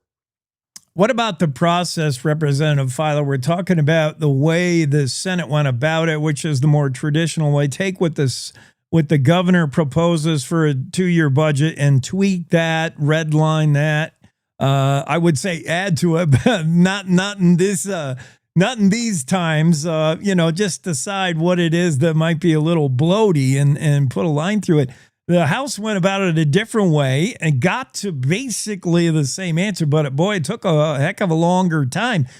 But did the process work for you? Because it did allow everybody to have a say, presumably, and it made everybody really analyze every part of the budget. Like you had to know the budget this time around. Yeah, and that's what we tried to really push on the House side was, a lot of amendments that were ran in all those hours that we were up there debating was to try to bring it back something closer to what the Senate did and to what the governor did and actually have a real conversation about our budget in Wyoming. And with the resistance that was there, of course, a lot of that stuff didn't pass. And what happened was, of course, it went over to the Senate side. They had a conference committee, and within 15 minutes, we got about 90+% of what we were asking for anyway. So what was it? Was it just politicals, standing up saying we're this, but then we're really not? It was just really weird with that, Jake. It seemed like there was no real true conversation when it came to that. Well, was there any sense on the House floor as you got towards the end of crafting what you thought was going to be the budget, handed it off to your best 5, and they would go do war with the 5 from the Senate? That war was quick, man. You weren't that far off. I mean, 170 million compared to 10 billion. You weren't way. That's not a huge gap. Concessions were already being made as far as UW and the Business Council. Did you have a feeling? I don't know. Was the House Majority Freedom Caucus running out of steam? Did they had just proved their point and they were relenting? Did you feel like it was headed that way? Or was it still a surprise that when they went to conference, it was done in no time? Honestly, you could tell towards the end that there was a lot of steam running out. And when they did go over there within pretty much a 15-minute meeting, they pretty much said, yeah, we're going to side with you guys on all these different things. It surprised me. It really did, because of all the, hard line, resist just went away. And it just, which in a way, I believe that the Senate version of our budget was a lot better for Wyoming. And then when we're not that far apart, like 170 million, let's look at what that was. We're talking about our economic drivers in Wyoming. We're talking about our universities, stuff like that. Those were the cuts that they had to really negotiate on over there. Because everything else, they pretty much said, yeah, we side with you over there, senators, that's all good. But, these are what we want to negotiate. And we ended up getting somewhere really close. And, but yeah, it was, and then later on, there was some, debates on the floor about how the Freedom Caucus, we took a stand. We were trying to be, stop spending and wasteful spending. But everybody in the House but one voted to concur. Let me came back. Hey, Representative Lee Filer is with us, Republican representing the 44th District. Not always a Republican, though. You're one of the rarer that has changed parties. You did that back in 2024, formerly a Democrat. What are the reasons that went into the change? And has it been much of a change in your thinking of what's good for Wyoming? Are you still kind of on that same level anyway? Yeah, so a long time ago when I ran for office, Jake, I didn't understand how our primaries worked. I was just getting involved in politics, and I noticed that my representative was a registered Republican. So I was like, oh, I have to run as a Democrat. So I did that. I switched over to a Democrat then, and I ran and I won. So with that, I owned it, of course. And my values in life have never changed or anything like that. Has the party changed on the Democrat side? The Wyoming Democrats used to be pretty moderate, middle of the road, pro-gun, pro-God, everything that we stand for, but it kind of shifted far to the left. And now I came back to being a Republican like I was my whole life, and it seems like our party has shifted way far to the right too. Yeah. So, they come full circle. It's almost like they're the same. Both parties have really pulled to the extremes of what they had traditionally represented. And this is a state that's always cherished a a right-leaning Democrat or a moderate Republican. And I don't know if you can be middle ground on anything anymore, the way the world's going. But as long as we put Wyoming first when you get to Cheyenne every year, that's what we're interested in. A few more things on the budget, Representative Filer. How were you satisfied, for the most part, how the university ended up? They definitely got a slap on the hand and some attention getting, but in the end, are you okay with how the funding went? Yeah, and that's, I'm a big University of Wyoming fan, and I think if you go to the high schools or anything like that, all the kids that are wanting to stay in Wyoming, that's their first goal, is they want to get to that university. So we just got to make sure that they have the right funding mechanisms and programs. That way that those kids can get trained up for the workforce we're going to need here in Wyoming, and cutting it and reducing any programs or staff to get those kids prepared for our future workforce is just not the right way to go. So I am happy with how that went. The argument that the Business Council or other programs designed to promote economic development may appear as handouts, and that's a bad word definitely for Republicans. Business Council, or this whole concept that, look, Wyoming's got to help bring industry here. Other states are doing it, whether it's the PRCA or whatever. Does Wyoming need to spend money to make money and return on investment and promote economic development? Not only yes, but we have to. It's a must. Yeah. Wyoming is we're competing not just nationally, but globally. And with our population being so low, we have an influx of children leaving, our population's aging. We have to really start looking at what is going to bring these folks in. I've talked to a few companies that came and looked at Cheyenne, and they ended up down into the Front Range. Why? Because infrastructure was already there. Water, sewer, roads, curb, gutter, all those different things were already in place, which takes off of their CapEx when they're building out or whatever it might be. Also, but the amenities that they see down there for their families and their children. And they're, when a wife says, "Hey, I don't want to live there because of, I don't have Burlington Coat Factory," whatever it might be, just throwing that out there. That takes we got to think about all those different things when we're trying to entice these businesses to come here. We should not be tying our hands of our communities. Yeah, it's not necessarily a given, build it and they will come. But if you don't build it, they probably won't come. There's got to be something there.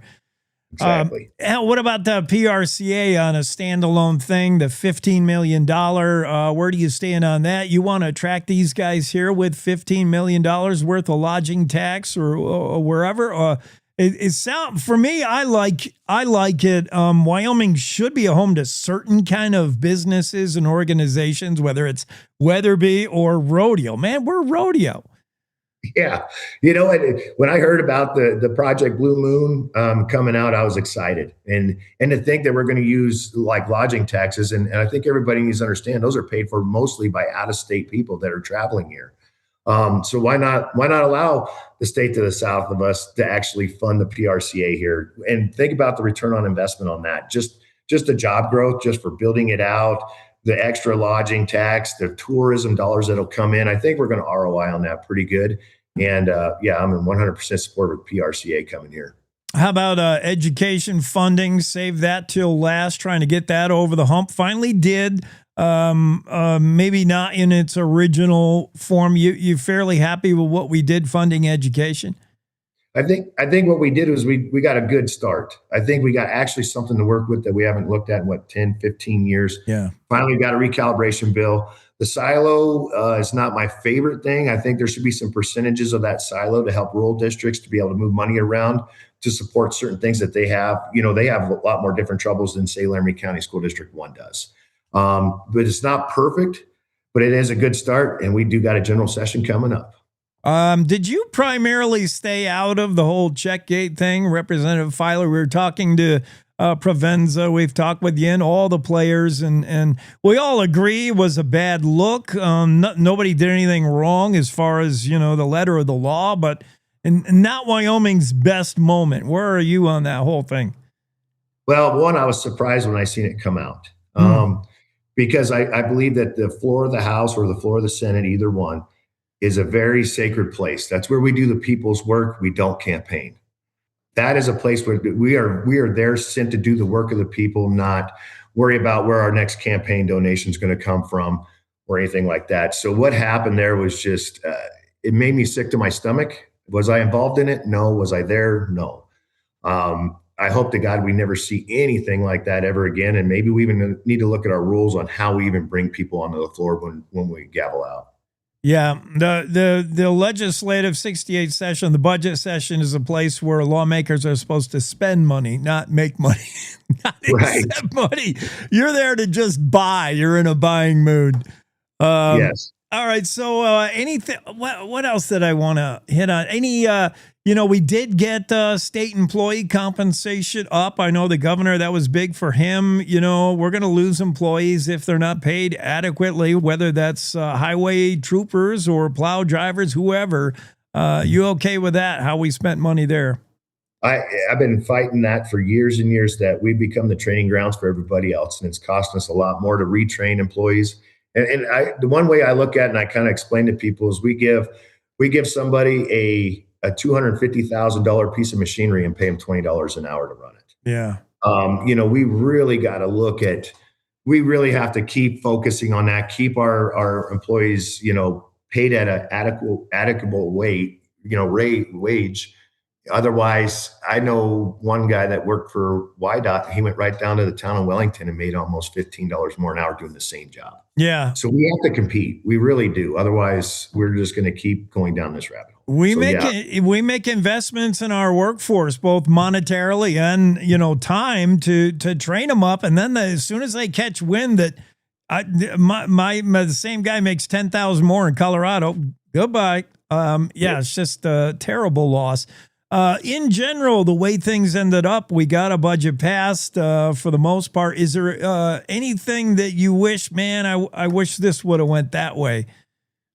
I'm pretty satisfied, because I think after all the negotiation was done, the whole 15 minutes, we come out with a pretty good budget that we can all live with. Understandable that we're not going to get everything we want.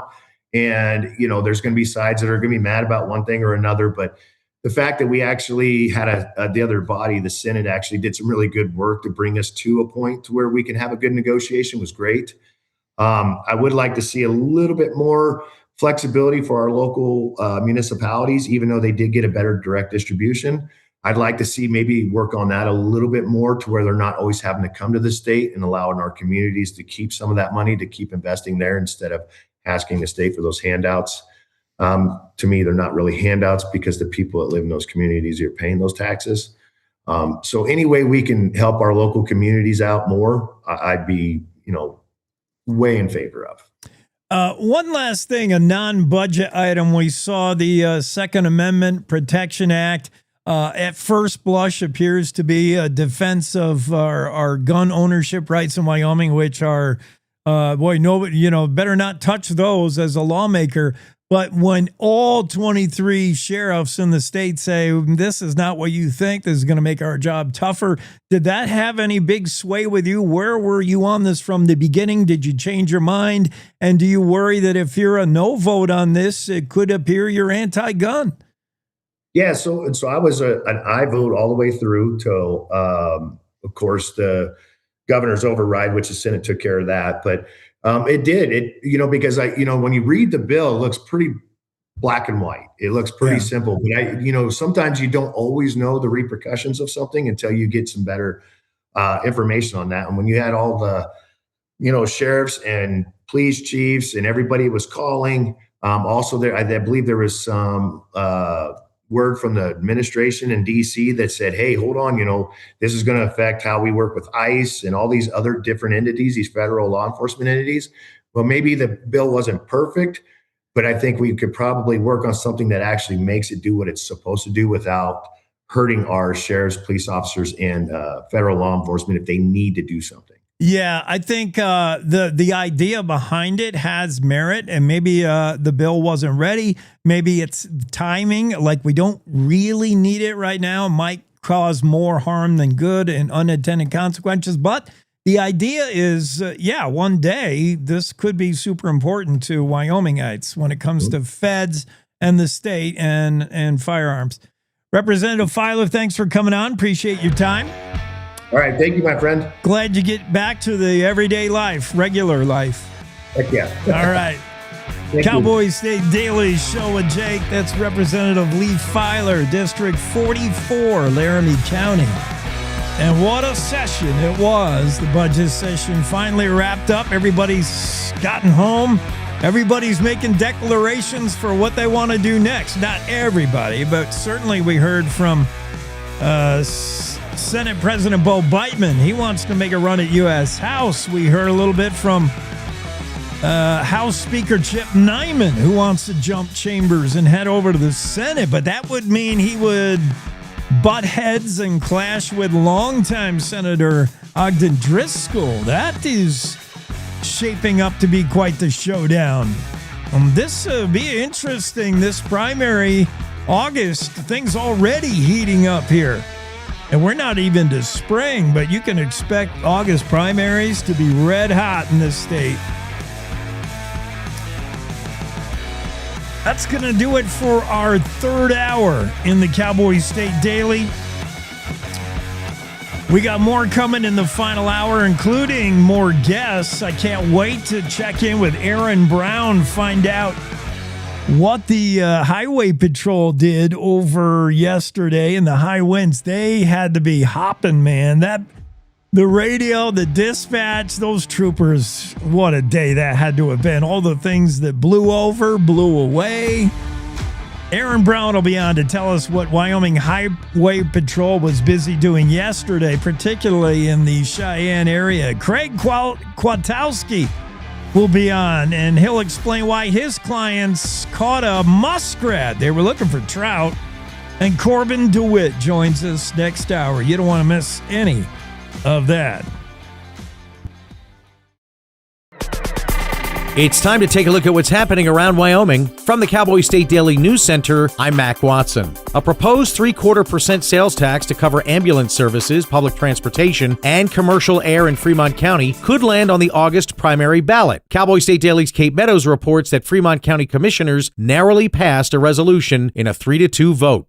For it to go to the voters in August, it needs to be approved by a majority of the county's 6 municipalities and a majority of the county commissioners. So far, county commissioners narrowly approved the measure in a 3-2 vote, and 3 of the 6 municipalities have voted for it. One municipality, Dubois, unanimously voted against it on Wednesday. 2 remaining municipalities, Shoshone and Pavilion, have yet to vote. If the measure makes it to the August ballot and county voters approve the tax increase, the tax would take effect on January 1st, 2027.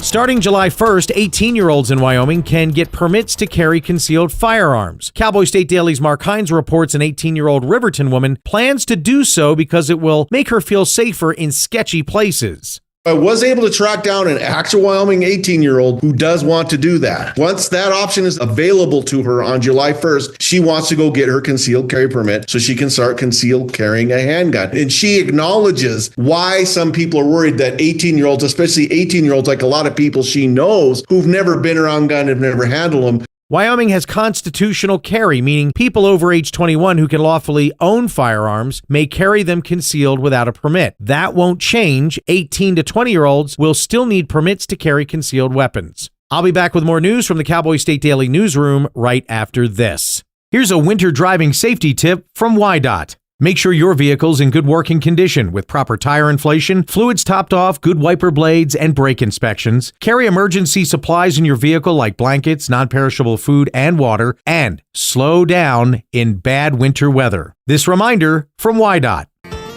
My name is Joanne, and I'm a mom of 6 here in Casper, Wyoming. When you raise a family here, you don't just think about today, you think about the future, where your kids will build their lives and where your grandkids might grow up. What worries me is that my kids will have to leave Wyoming to find good, high-paying jobs. That's why Build Wyoming matters to me. Data center jobs are high-quality, high-paying jobs, the kind that give families a real reason to stay and build a future here. Give our kids and grandkids a reason to stay, and they will. Build Wyoming with Prometheus Hyperscale. Go to buildwyoming.com. Cowboy State Daily News continues now. It's being described as a showdown in Crook County, as House Speaker Chip Nyman has announced he's running for Senator Ogden Driscoll's Senate seat. Cowboy State Daily's Claire McFarland reports that Driscoll wasn't going to run again, but changed his mind as voters tell him they don't want to see the Freedom Caucus move to the Senate. It's a former Senate president versus the state speaker of the House. So heavyweights, leadership, big influences in legislature. This is the Senate seat in the northeast corner of Wyoming, currently held by Senator Ogden Driscoll, a former Senate president. And the current House Speaker, Chip Nyman, is vying for the seat. So it's a showdown between an incumbent and a very successful House candidate who for years has been his counterpart in the House and now is going to give him a run for his own seat. Driscoll took the first swing Thursday upon hearing of Nyman's state Senate bid, calling the Freedom Caucus long on rhetoric and short on results. Nyman fired back, saying Driscoll is broad-brushing him and the issues in general. A new 470-page history book entitled Cowboy Soldiers has been released, chronicling the Wyoming National Guard's evolution from 1870 to 1945. Cowboy State Daily's Dale Killingbeck reports that even today's Guard members are making history with recent combat missions in Syria. People don't know they were sent to the border during the chase of Pancho Villa under General Pershing. So lots of cool stories in the book. And it coincides with some honors that were given to the Wyoming National Guard in the state budget session this year, where they were recognized for their work in Syria with the HIMARS rocket unit. So they received kudos from the Wyoming legislature this year. Wyoming Adjutant Major General Greg Porter pointed out to legislators that the Guard's beginnings stretch all the way back before statehood and have been called on in its history to serve national needs. And that's today's news. Get your free digital subscription to Wyoming's only statewide newspaper by hitting that daily newsletter button at cowboystatedaily.com. I'm Mac Watson for Cowboy State Daily. For a Native American child living in poverty, opportunities are limited and filled with obstacles. Generational trauma, poverty, and a disconnect from their culture. These children are looking for a new direction. A chance at a better life for their families and communities. At St. Lebre Indian School, Native American children get that chance. I like that they try to keep us safe. I do feel safe here. My favorite thing about Lebre is how they incorporate our cultural values into our everyday education. St. Lebre is more than a school. Here, every child gets the education and tools to become the change makers of tomorrow. Graduating from Lebre will allow me to attend bigger universities and colleges through their scholarship programs. Learn more about how St. Lebre is helping lead our children to a future that is proud, prosperous, and free. Learn more at stlebre.org.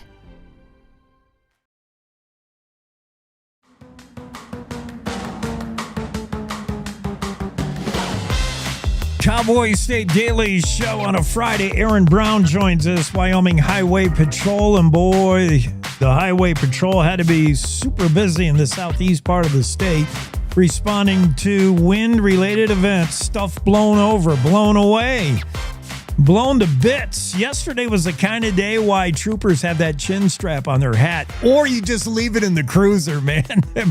Absolutely. You just leave it in the cruiser and just hope for the best and hope you don't blow away while you're on it. Man. But it was incredible. We just had a massive windstorm. We thought the windstorm in December was bad. Yeah. This thing just took the cake. I mean, we're talking 100-mile-an-hour wind gusts, probably multiple of them. It got to the point I remember seeing yesterday as we were getting into this windstorm, getting ready for it, looking at the wind warning. It was showing in the Laramie range. They were predicting, like, you know how the weather forecast comes up. Yeah, we're going to see gusts up to this.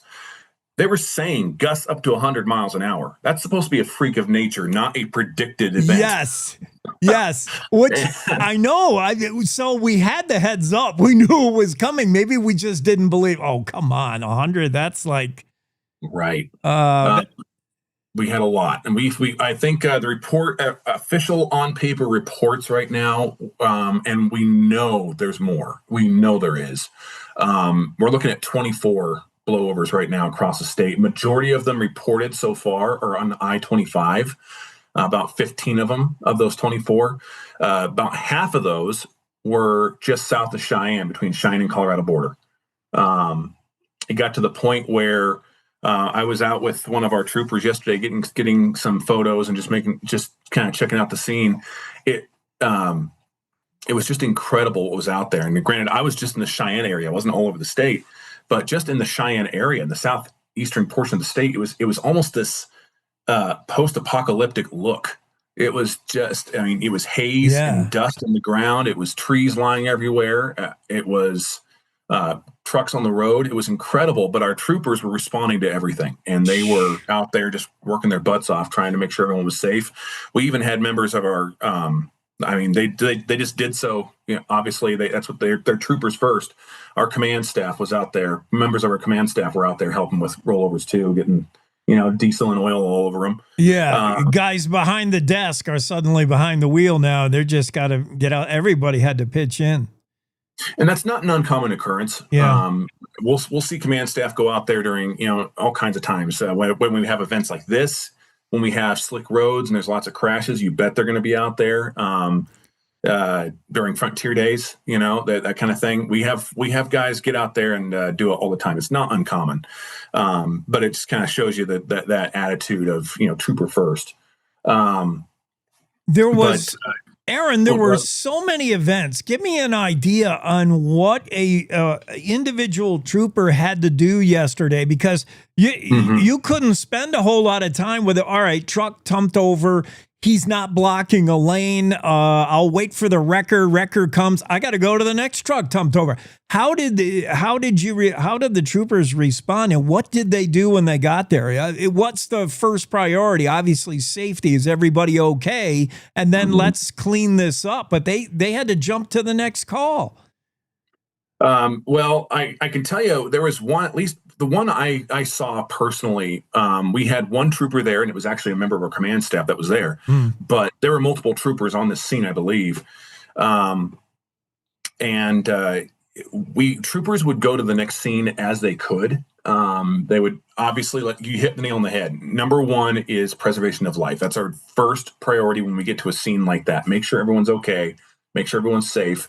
But this was 2 or 3 semis dumped over in the same spot. Oh yeah. From what I understand, one of them looked pretty messed up. However, I was told by one of our troopers that as they were sitting there, just trying to make sure, they aren't sitting there, but as they're at a scene, rather, as the trucks are sitting there, waiting for the road to get cleared, the wind was so strong. We usually have guys pull over and try and be safe, but the wind was so strong yesterday. We had trucks parked, and they still blew over. Yes, I saw that. Sorry to interrupt, Aaron, but I wondered why they didn't. They were parked and they blew over. I wondered why they didn't, knowing that they weren't going anywhere and nobody's going anywhere behind them, that they didn't angle into the wind, because they were sitting broadside on the highway. I don't know. You could park totally messed up, and at least the wind wouldn't be blowing against you. I don't know. I'm not going to try to assume what they were thinking. However, it could be all kinds of factors. It could be a fact that they weren't prepared for it. Yeah. It could be the idea that they just didn't know what was going on at the moment. It could be just not planning ahead. And we talk about this all the time. That's the key to making it across Wyoming safely, especially in the winter, is preparation. Be ready for anything. And that's what you just got to do here. And in this case, we ended up having to shut down the highway as a whole. Yeah. I-25 between Cheyenne and Laramie, Cheyenne and the border, was just flat out closed to everybody. It was flat out closed to commercial trucking north of Cheyenne, and I-80 between Laramie and Rollins today is still shut down completely to commercial drivers. So we want to make sure people are not on those highways right now. If you are trucking or planning on doing any sort of commercial vehicle or large trailer for that matter, even if it's a horse trailer, a box trailer, it doesn't matter. I-80 right now is close to you between Laramie and Rollins. And that's another reminder that often it's not you and feeling you're bulletproof or I have the experience. I'm driving a heavy load. I've been there. I've done that. It's everybody else. They're going to blow over and you're not going anywhere. None of us are going anywhere. Planning ahead, Aaron, we all got the heads up before it came that this was going to be a high profile wind event. Like, don't bring the trucks. We all should have known better, even though it was times 10 of what we thought. Could we have avoided some of this if people just chose stay home? Don't try to run that load, or was this going to blow everybody over no matter what? You know, when it comes to stuff this strong, number one is with the roads open at first, you'll have folks that either ignore it, or they may honestly think they're heavy enough. But there's also the idea that I think that if people hadn't listened, period, this could have been a whole lot worse. I mean, we're looking at 24 blowovers. We know there's more coming. Right now, the report has 4 blowovers on officially reported on I-80. However, my lieutenant out there is telling me they counted about 12.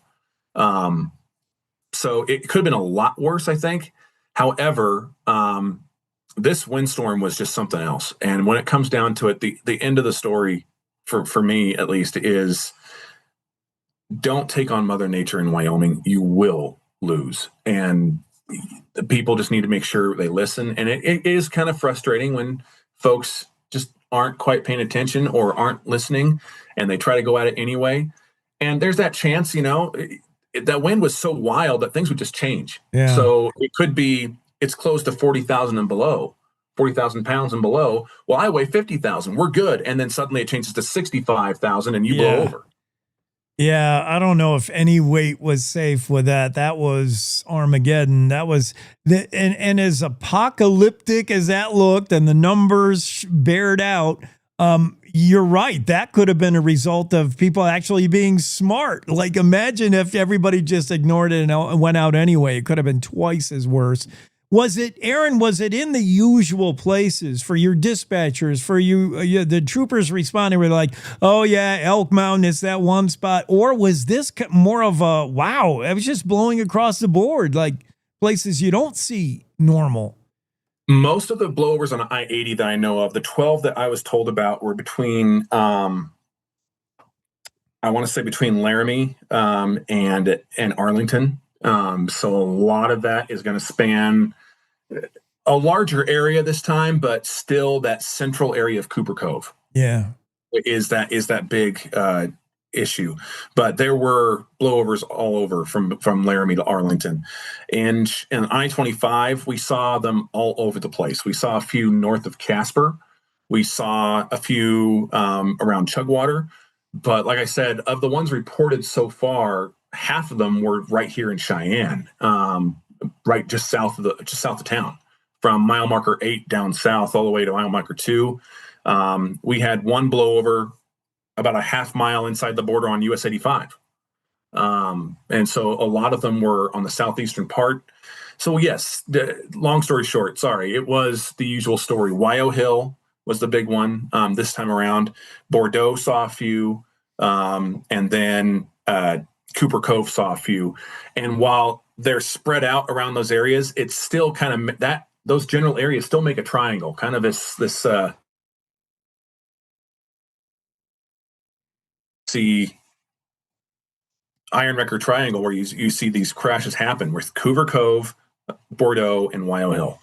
And when like this, it isn't always trailers that are affected, especially tractor trailers, horse trailers, RVs, even passenger vehicles in winds like these are. And that can push you around. Your typical four-wheeler. It absolutely can. Normal box trucks, U-Hauls, that's going to be something.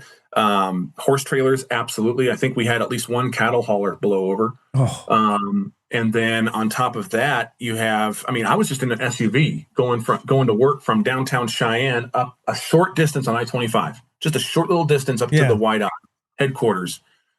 And I was getting blown all over the road just in an SUV. It was so bad that you go over Lake Absaraka That's a good, 15-foot up from the water deal. And it was so windy, I was getting sprayed going over a lake. It was just that bad. And it was blowing everyone over. And it maybe not blowing, passenger cars over, but definitely blowing them around the road. And that makes that even more dangerous. Yes. It's hard to stay in your lane. The slightest little thing could happen. So primarily, Highway Patrol probably responded to all things on wheels, while the sheriff's office PDs were responding to tree blowovers, roofs blowing off. Yep. Like, what did you guys mostly handle the traffic? For the most part, yes. Now, granted, if a trooper happens to be in an area where something is happening and they're going to see it, I can pretty much guarantee you he's going to stop and help. That's just who our troopers are. But for the most part, it was going to be traffic related on the highways. And we're prepping for more of it because even though the highways are closed, I-25 right now between Cheyenne and Colorado is green. So we are going to have traffic coming up, but then it's closed to light, high-profile vehicles again. Just north of Cheyenne, we're seeing 50,000 pounds north of Cheyenne, and on I-80 east of Cheyenne, we're seeing looks like I want to say 65,000 pounds gross weight.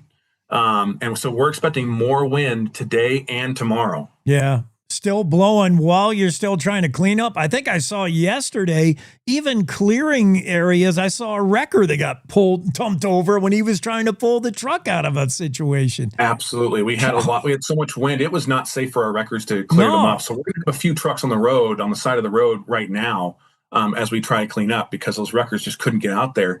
A little calmer today. We're thinking, at least in Cheyenne, I know we're having about 50 mile an hour winds, gusts. So compared to 100 miles an hour, we set a record yesterday with 90 in Cheyenne alone.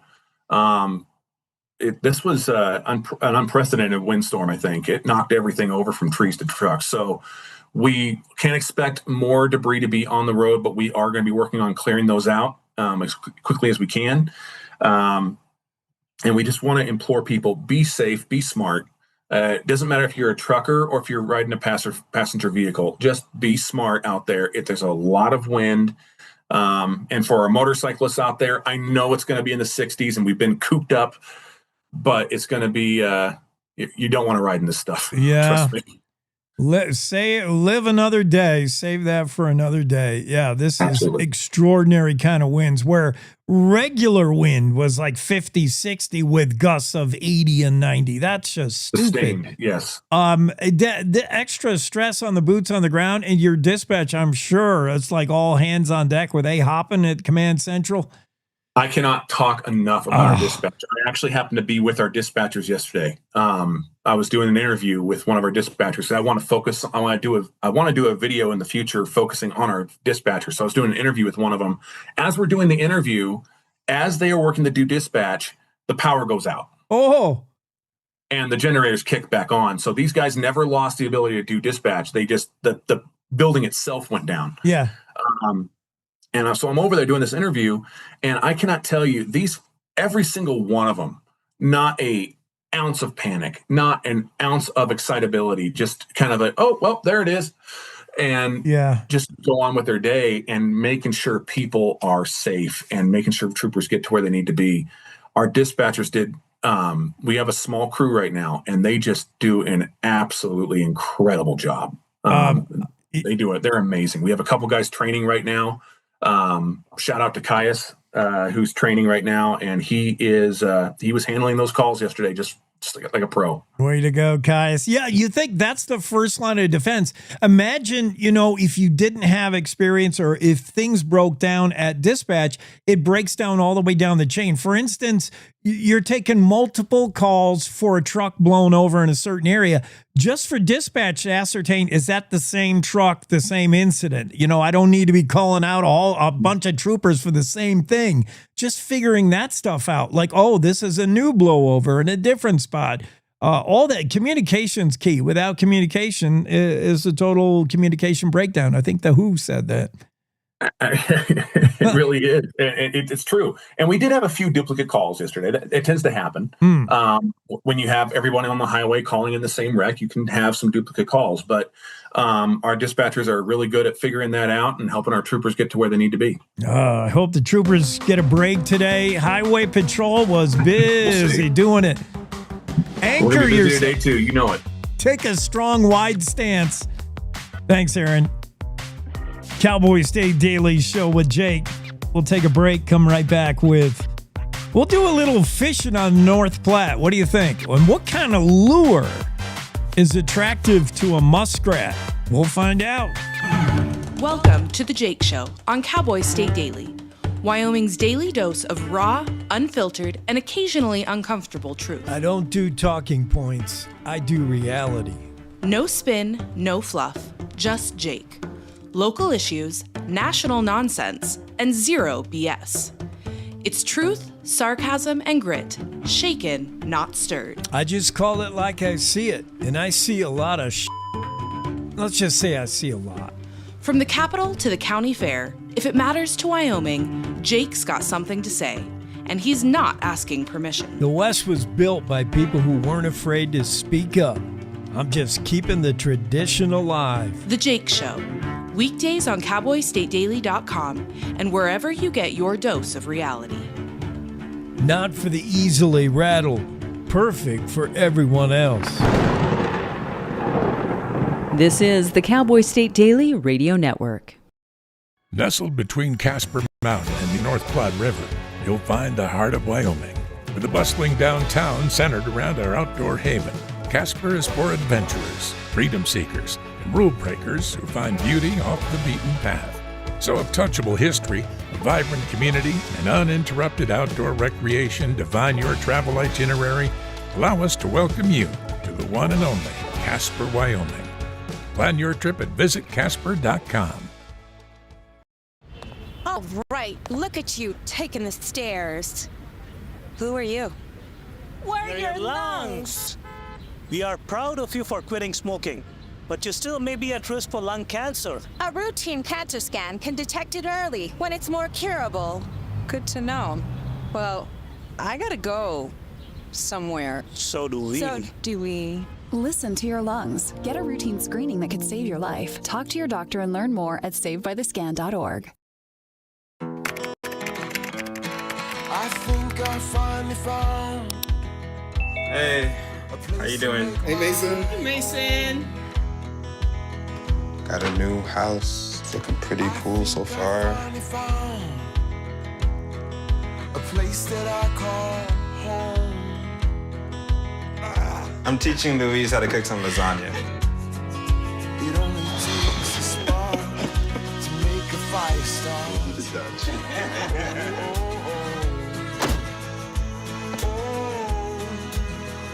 Thank you. Study, please.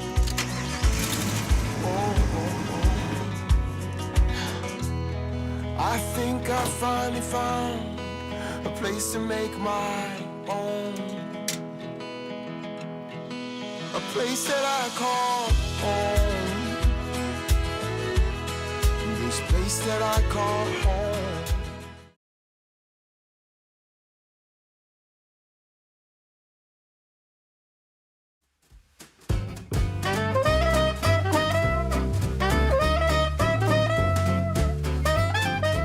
All right, Cowboy State Daily Show with Jake, and we're going to go muskrat fishing with Craig. First, we got to talk about your last name, Craig. No name should have 2 W's and 3 K's in it.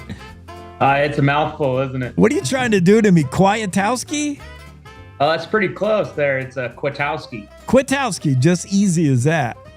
Yeah. It looks intimidating when I look at it. Oh, I know. We're going to talk about your little fishing endeavor the other day. I think for over a decade, you've been guiding folks on the North Platte, getting them fished up. When my friends in Michigan say they're going muskie fishing, this is not what they had in mind. Correct. What the heck, man? You've never seen this. We're talking about and this catch can actually bite you too. So right, yeah. Craig was fishing the other day. Mark Hines has the story, Wyoming fly fishing guide. His clients are on the stretch of the North Platte, which is blue ribbon fishing for trout usually, but you never know. This muskrat, you've had clients snag stuff. Like you've seen that. It's not always a trout at the end of the line. Sometimes it's a whoops, what the heck? I accidentally, yeah. And what kind of things have been snagged? Muskrat, anything else? I mean, we were throwing streamers before, and we snagged a snake. He was swimming on the bank, and maybe there might have been a little aiming there, but mostly it's been the muskrats. And then for most parts, if there's any birds, they kind of actually initially ate the fly as well. So. But yeah, for throwing streamers is mainly when I see that happen. And we were nymphing, so we were throwing bobbers, strike indicators with some nymphs underneath that. So underneath the surface.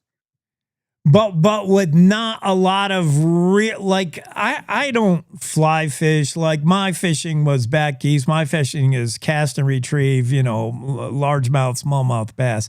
So this kind of fishing, though, you're not necessarily casting and retrieving it back pretty fast. You're more like bobbing it, jigging it, well, or no? Nymphing is considered on a drift. So we're floating down a river. Right. And they need a natural drift to make it present for those fish. So we're not stripping any on the nymphs. It's a dead drip. It's flowing really slow with a technique that we call mending the line, whether it's upstream or downstream, just to create that natural drift that we're looking for. When the muskrat was caught, we were nymphing. It's a certain hole. A lot of locals will know it. We call it Wind Island. So we made it to Wind Island and we started fishing.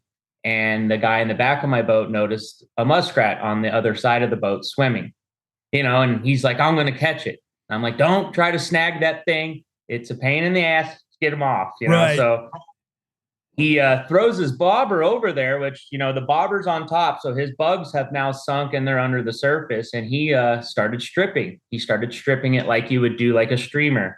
I have the leech that we kind of hit it on. And it's just a pine, made out of pine squirrel. Muskrats everywhere are diving at the screen. Right. Look at that thing. It's tasty.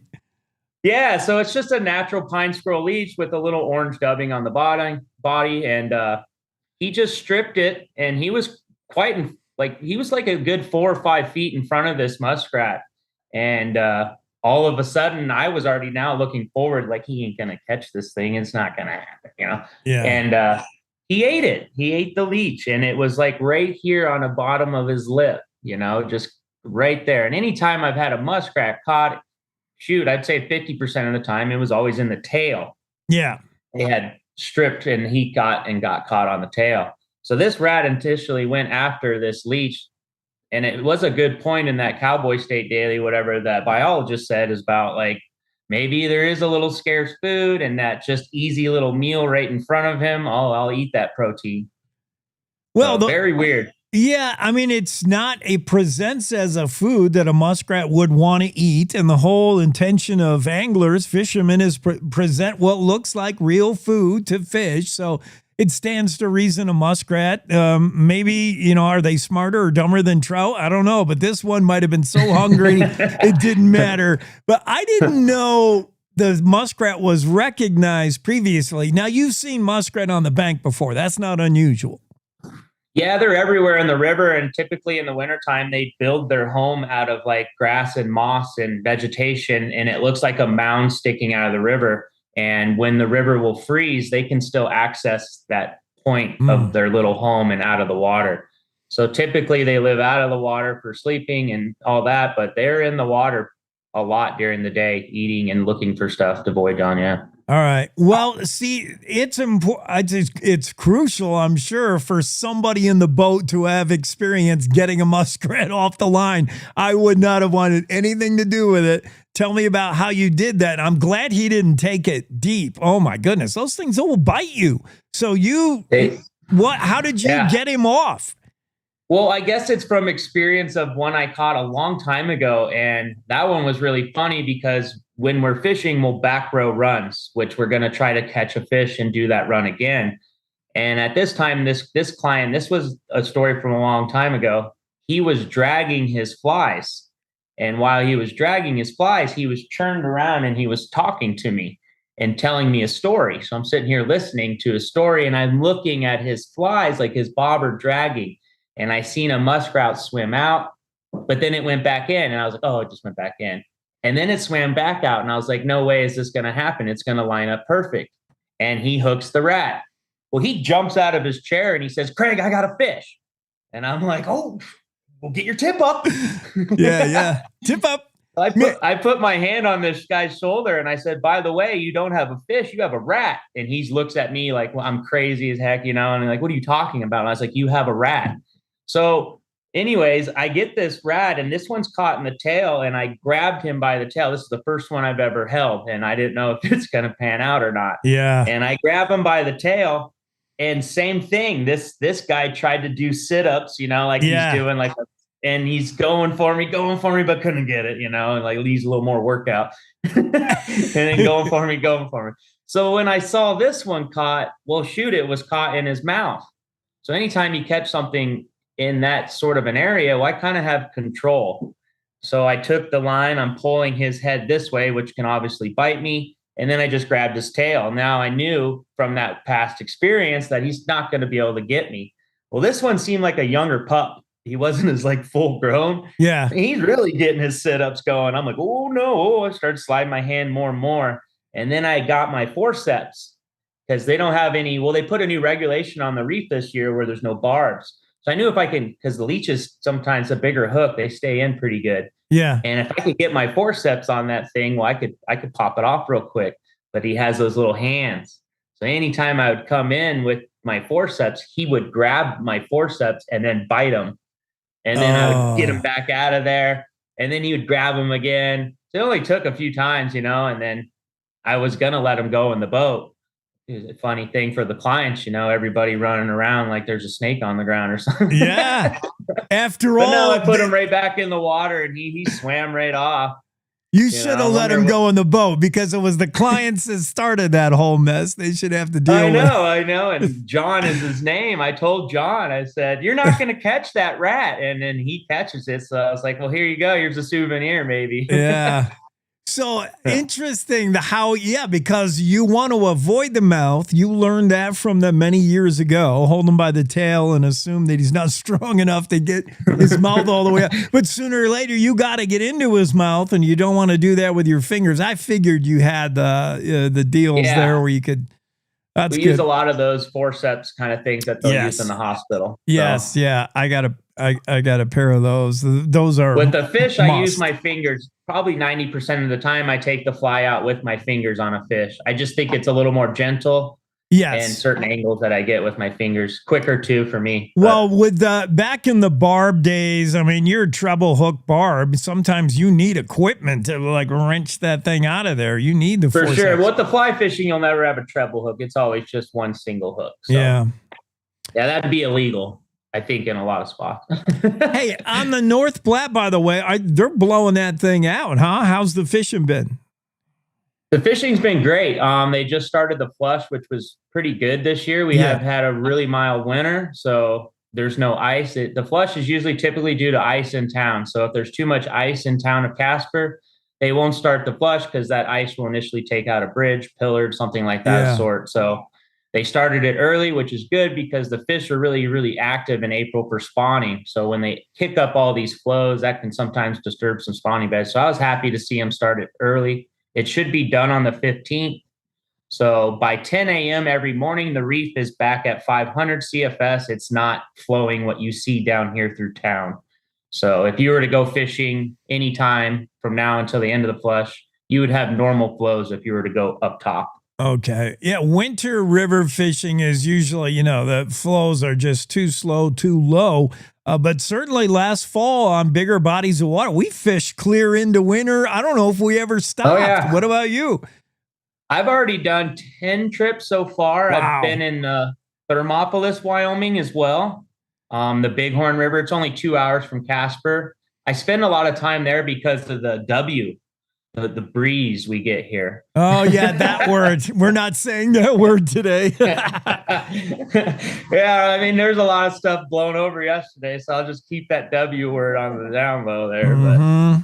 But yeah, if you go up to Thermop, man, it's fishing. It's amazing right now. They start spawning earlier, so I usually try to spend most of my time there until like April kicks in here and we start really rolling. But yeah, I've already done 10 trips on the water so far, so I usually stay busy starting March 1st all the way through November. Well, if you're looking for that cutty keeper to put on the wall or a muskrat, this is the guy that's going to get you on it. It's Craig Kwiatkowski. How do we find you? How do we hire you, Craig? Well, I work for Wyoming Fly Fishing. Owners are Ryan and Liz Anderson, pretty well known in town, and they have the Platte River Fly Shop. So we're right out. You go out of town as you're heading to like Alcova or Pathfinder. Yeah. And we're the Little Red Old Schoolhouse. Okay. Yeah. Yeah. So that's the very first school that was ever in Casper. I think it's 1911, that building. So you can't miss it as you go out of town. Platte River Fly Shop, Wyoming Fly Fishing. Yeah. And you just get a hold of Ryan and Liz, and I'll see if I can get you on a muskrat.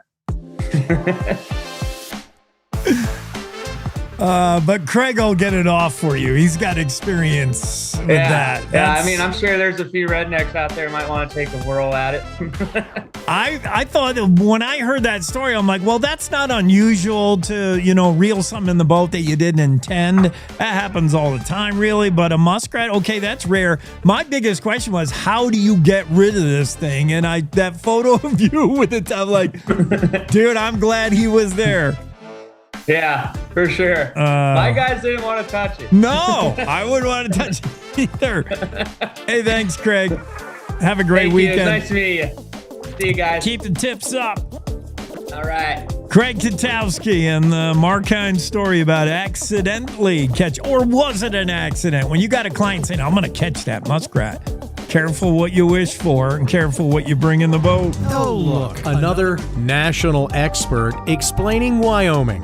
Bless their hearts. Look, don't rely on national experts. We do it all ourselves at Cowboy State Daily Radio. Real news for real Wyomingites who actually live here. We tell it like it is, with headlines that hit harder than a spring blizzard and commentary that cuts through all the bull. Cowboy State Daily Radio. It's Wyoming news. No filter, no fluff, no kidding. You're listening to the Cowboy State Daily Radio Network. Wyoming is a place of unlimited potential, a place that inspires us to dream. Since 2014, Wyo Lotto has given back over $180 million to our great state through transfers, winnings, commissions, and more. Dollars that have gone directly into your cities, towns, and counties. Dollars that have changed lives and set dreams in motion. Thank you, Wyoming, for a legendary 10 years. We can't wait to dream up what's next.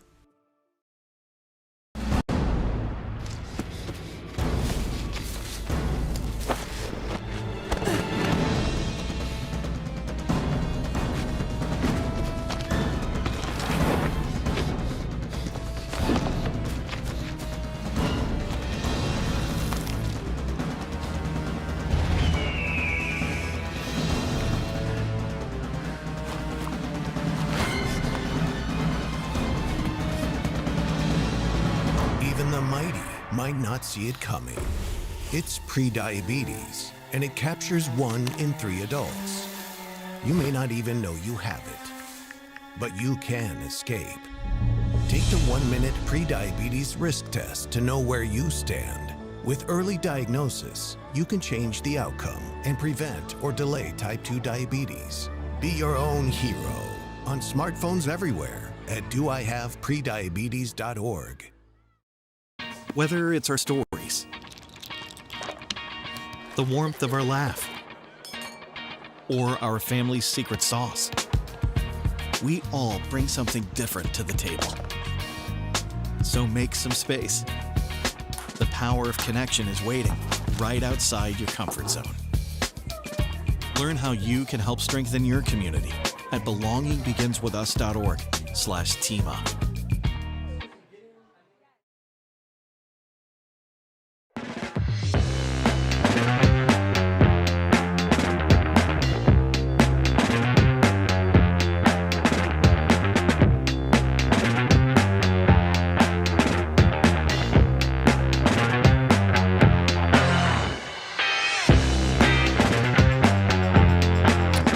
Cowboy State Daily Show with Jake on a finally Friday in our final hour. Always saving the best for last, of course. It's Korbin Dewitt.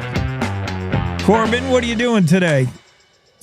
Funny enough, I'm up in a career fair at Shoshone High School. Where I graduated from, I came up and talking to some high schoolers, hopefully about their career and futures in college and all that. Oh man, yeah, and that would be inspirational for many a student because that's what you're doing. You're living that life. We're going to talk about what you're doing. Is the wind blowing up there too? You know, I pulled kind of an all-nighter driving up here. I had 80-mile-an-hour winds the whole way, but now it's calmed down up here, way better than Laramie in the past, so I can't complain. What did you average gas miles a gallon? Like 3? My truck usually gets 25, and I was tipping 5 to 8 at a headwind. It was brutal, but hey, that's all right. Dude, and many Wyomingites know there's certain things when you're hitting a headwind, your few mile, do not miss an opportunity to stop at a gas station and don't operate the windshield wipers for any reason or they'll be gone. They'll be like a mile behind you. It was bad enough I saw trains slowing down, which I've never seen a train scared of derailing from the wind. So that was crazy to see. It was too windy to fly a drone, or maybe not. We're going to talk about AeroWorks and what it is. This guy is a next-gen entrepreneur like you can't believe. Korbin, explain what it is, your latest thing, the AeroTech, the Series A. What is your idea? What do we need? We have an aging infrastructure. For me, in the radio business, there's radio towers that need sometimes maintenance or somebody has to check them out. And that somebody is some dude driving a pickup all the way up the mountain, or you got to hire a helicopter to go do it. Or this is kind of where we're going with AeroWorks and AeroTech. What are you doing? What did you think of? Yeah, so we kind of have a multitude approach, and I think we see it really big, especially here in Wyoming. We have these legacy corporations, oil, gas, and also a grid as we we sell more power than we actually use. And so we have to have a grid to obviously get that places, whether it's radio towers or electric lines. They all need to be maintained. They need to be inspected. They need to be looked at. And so the goal with the entire company as a whole is to be able to continuously do that at scale to prevent failures before they happen, especially when there's a massive windstorm, a power pole blows down and it can be hours before, or if, you see other states, if a skiff of snow comes through, their entire grid just shuts down. So really the entire goal here is we're manufacturing the products to provide a service where we can do this faster, cheaper, and overall just more efficient and higher quality data for these providers. So working hand in hand with these organizations to continue to do that is our most important thing. Korbin Dewitt, UW grad, who is the guy behind AeroWorks. He and a growing team, AeroWorks, focused on developing practical aerospace technology. Let's talk about what is, define for us, a long distance UAV. How is it different? I've seen drones. I DJ the weddings. The photographer's got his drone there. I'm amazed how they can even fly that thing. The range is becoming bigger and bigger. Somebody can be flying a drone like 3 miles away. Maybe that's not even a big range. What is what you're working on? This is like drone times 10, drone on steroids.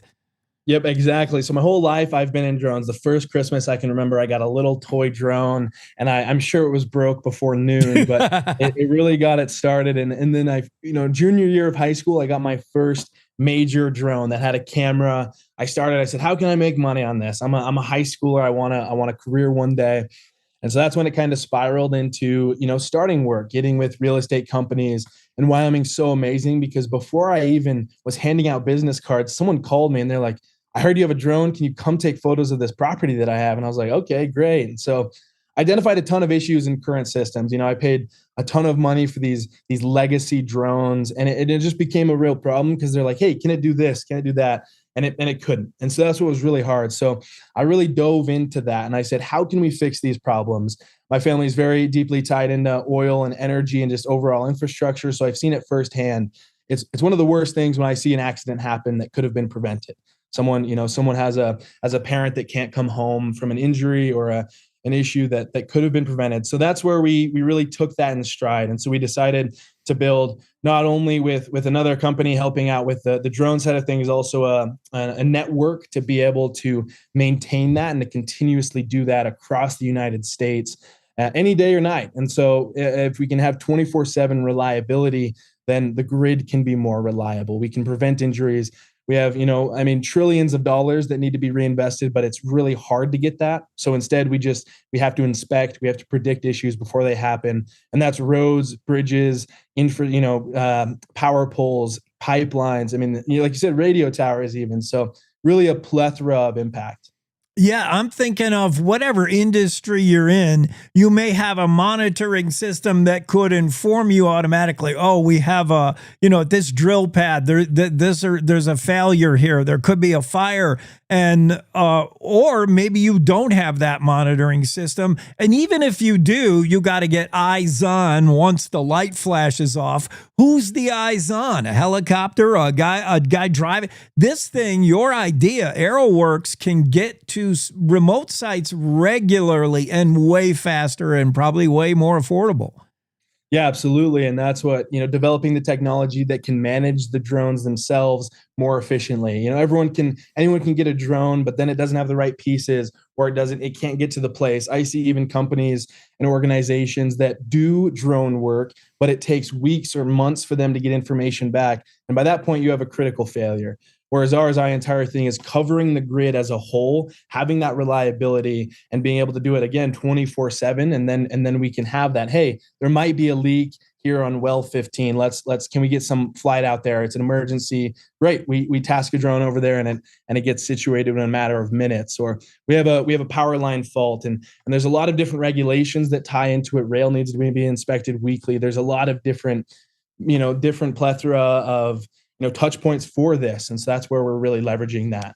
Of all the iterations of drones themselves you have seen and all the applications for UAVs, I think you've hit on the money maker in place where they can, there's so many ways drones and UAVs can serve us. Here's a big one. Give me an idea what the typical drone, this typical long endurance UAV looks like. The little Kmart drones that break in an hour, up to, some pretty high performance photography stuff to, I'm surprised you haven't been hired away by the Department of Defense to go get involved in the Iran conflict. But how big are these? Like, what do they look like? Yeah. So if you've seen a typical large range drone, honestly, our newer ones that we're working on and partnering with folks with is going to be the size of dang near a small plane. It's going to be, a 13-foot wingspan. We're talking hundreds of pounds. But that's how you really get the quality. You have to kind of go big to be able to stuff everything in.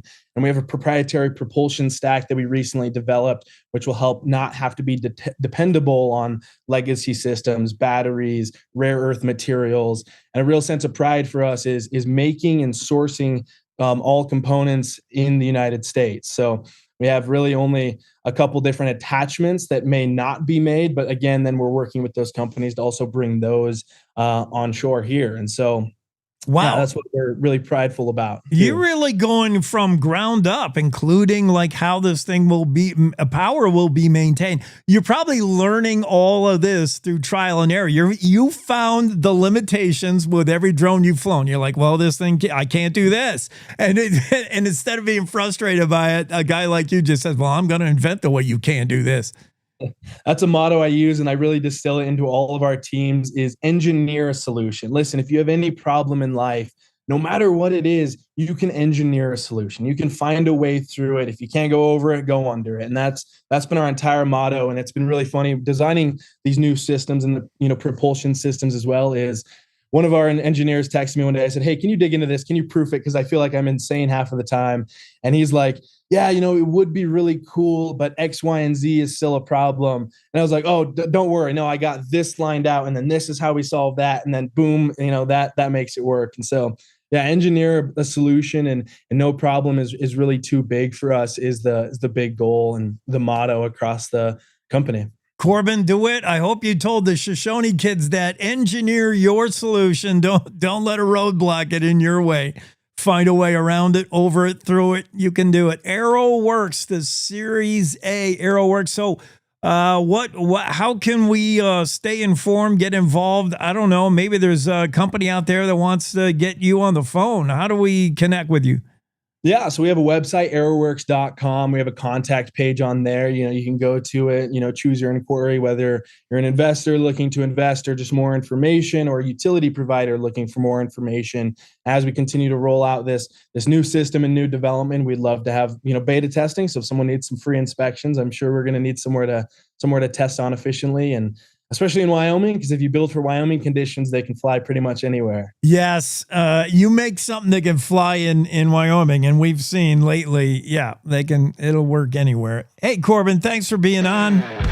Fascinating stuff, man. Come on again when will you get to Series B or whatever the next thing is. I appreciate you. Thanks for having me. Because I know you're not stopping when it comes to innovation. Absolutely not. Thank you so much. Have a great weekend. You too. Thanks. Bye. Cowboy State Daily Show. Fascinating stuff. You can read more about it on the interwebs. We should have a story on this guy, and I bet we will. Cowboy State Daily. Korbin Dewitt joining us and talking all about the latest invention of his AeroWorks Series A, Wyoming's first homegrown unicorn, so to speak. He's the owner of Dewitt Drone Services, CEO of Dewitt Aero Tech. UW grad, of course. Only UW can produce minds like these. The AeroWorks. And why not put drone? There's probably no limit to the amount of jobs we can assign to UAVs or drones. As soon as we invented a drone and it went from toy to, useful tool, I just opened up a world, from photography to dropping bombs with them to delivery of your Amazon packages and groceries.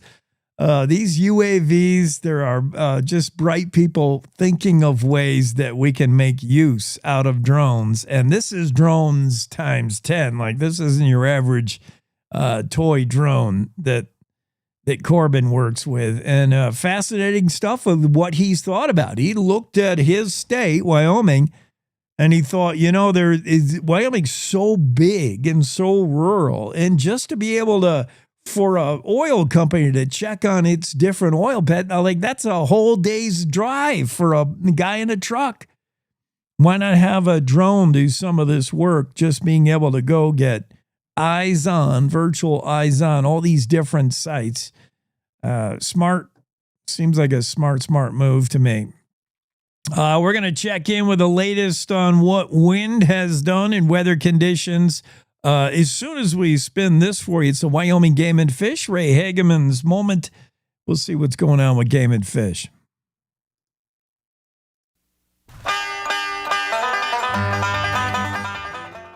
Hi, I'm Ray Hageman, and this is the Wyoming Outdoorsman. Black Bear bait site renewals are underway. Stay tuned. The Wyoming Game and Fish Department opened Black Bear bait site renewals March 1st. The site renewal process can be completed online or in person by visiting or calling a regional game and fish office. The application process for new Black Bear sites begins at 8 a.m. March 21st. Before renewing or registering a bait site, hunters must purchase a 2026 Black Bear license. Licenses can be purchased online and will be mailed within 10 days. Licenses also can be purchased at Game and Fish regional offices or licensed selling agents. A Game and Fish website login is required for online bait site renewal and to apply for new bait sites. Renewals, again, began March 1st on the Game and Fish website. The deadline to renew a site is March 20th.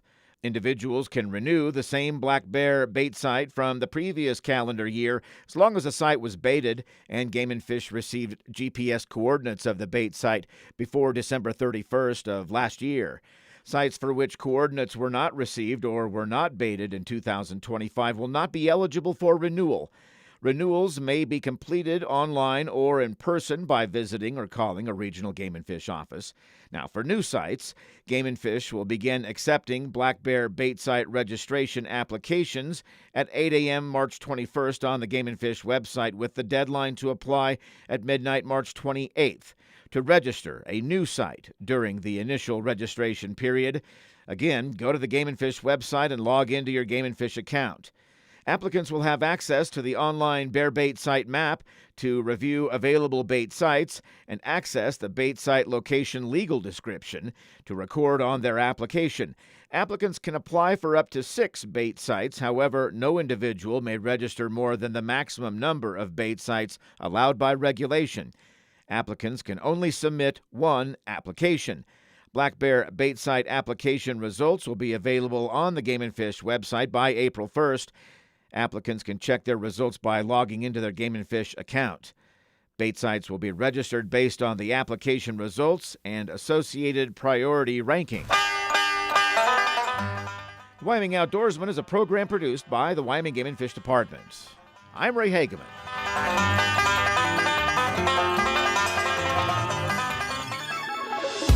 This is the Cowboy State Daily Morning Show with Jake.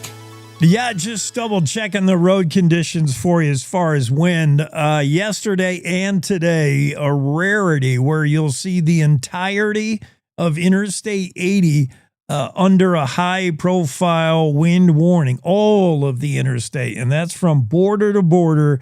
High wind warnings from the west border all the way to Rawlins, from Rawlins to Laramie, flat out closed still on Interstate 80, so you're not going anywhere between that stretch. And even heading north out of Cheyenne, north out of Casper, high wind warnings for high-profile vehicles still today as we're under a wind watch, man. It's been windy.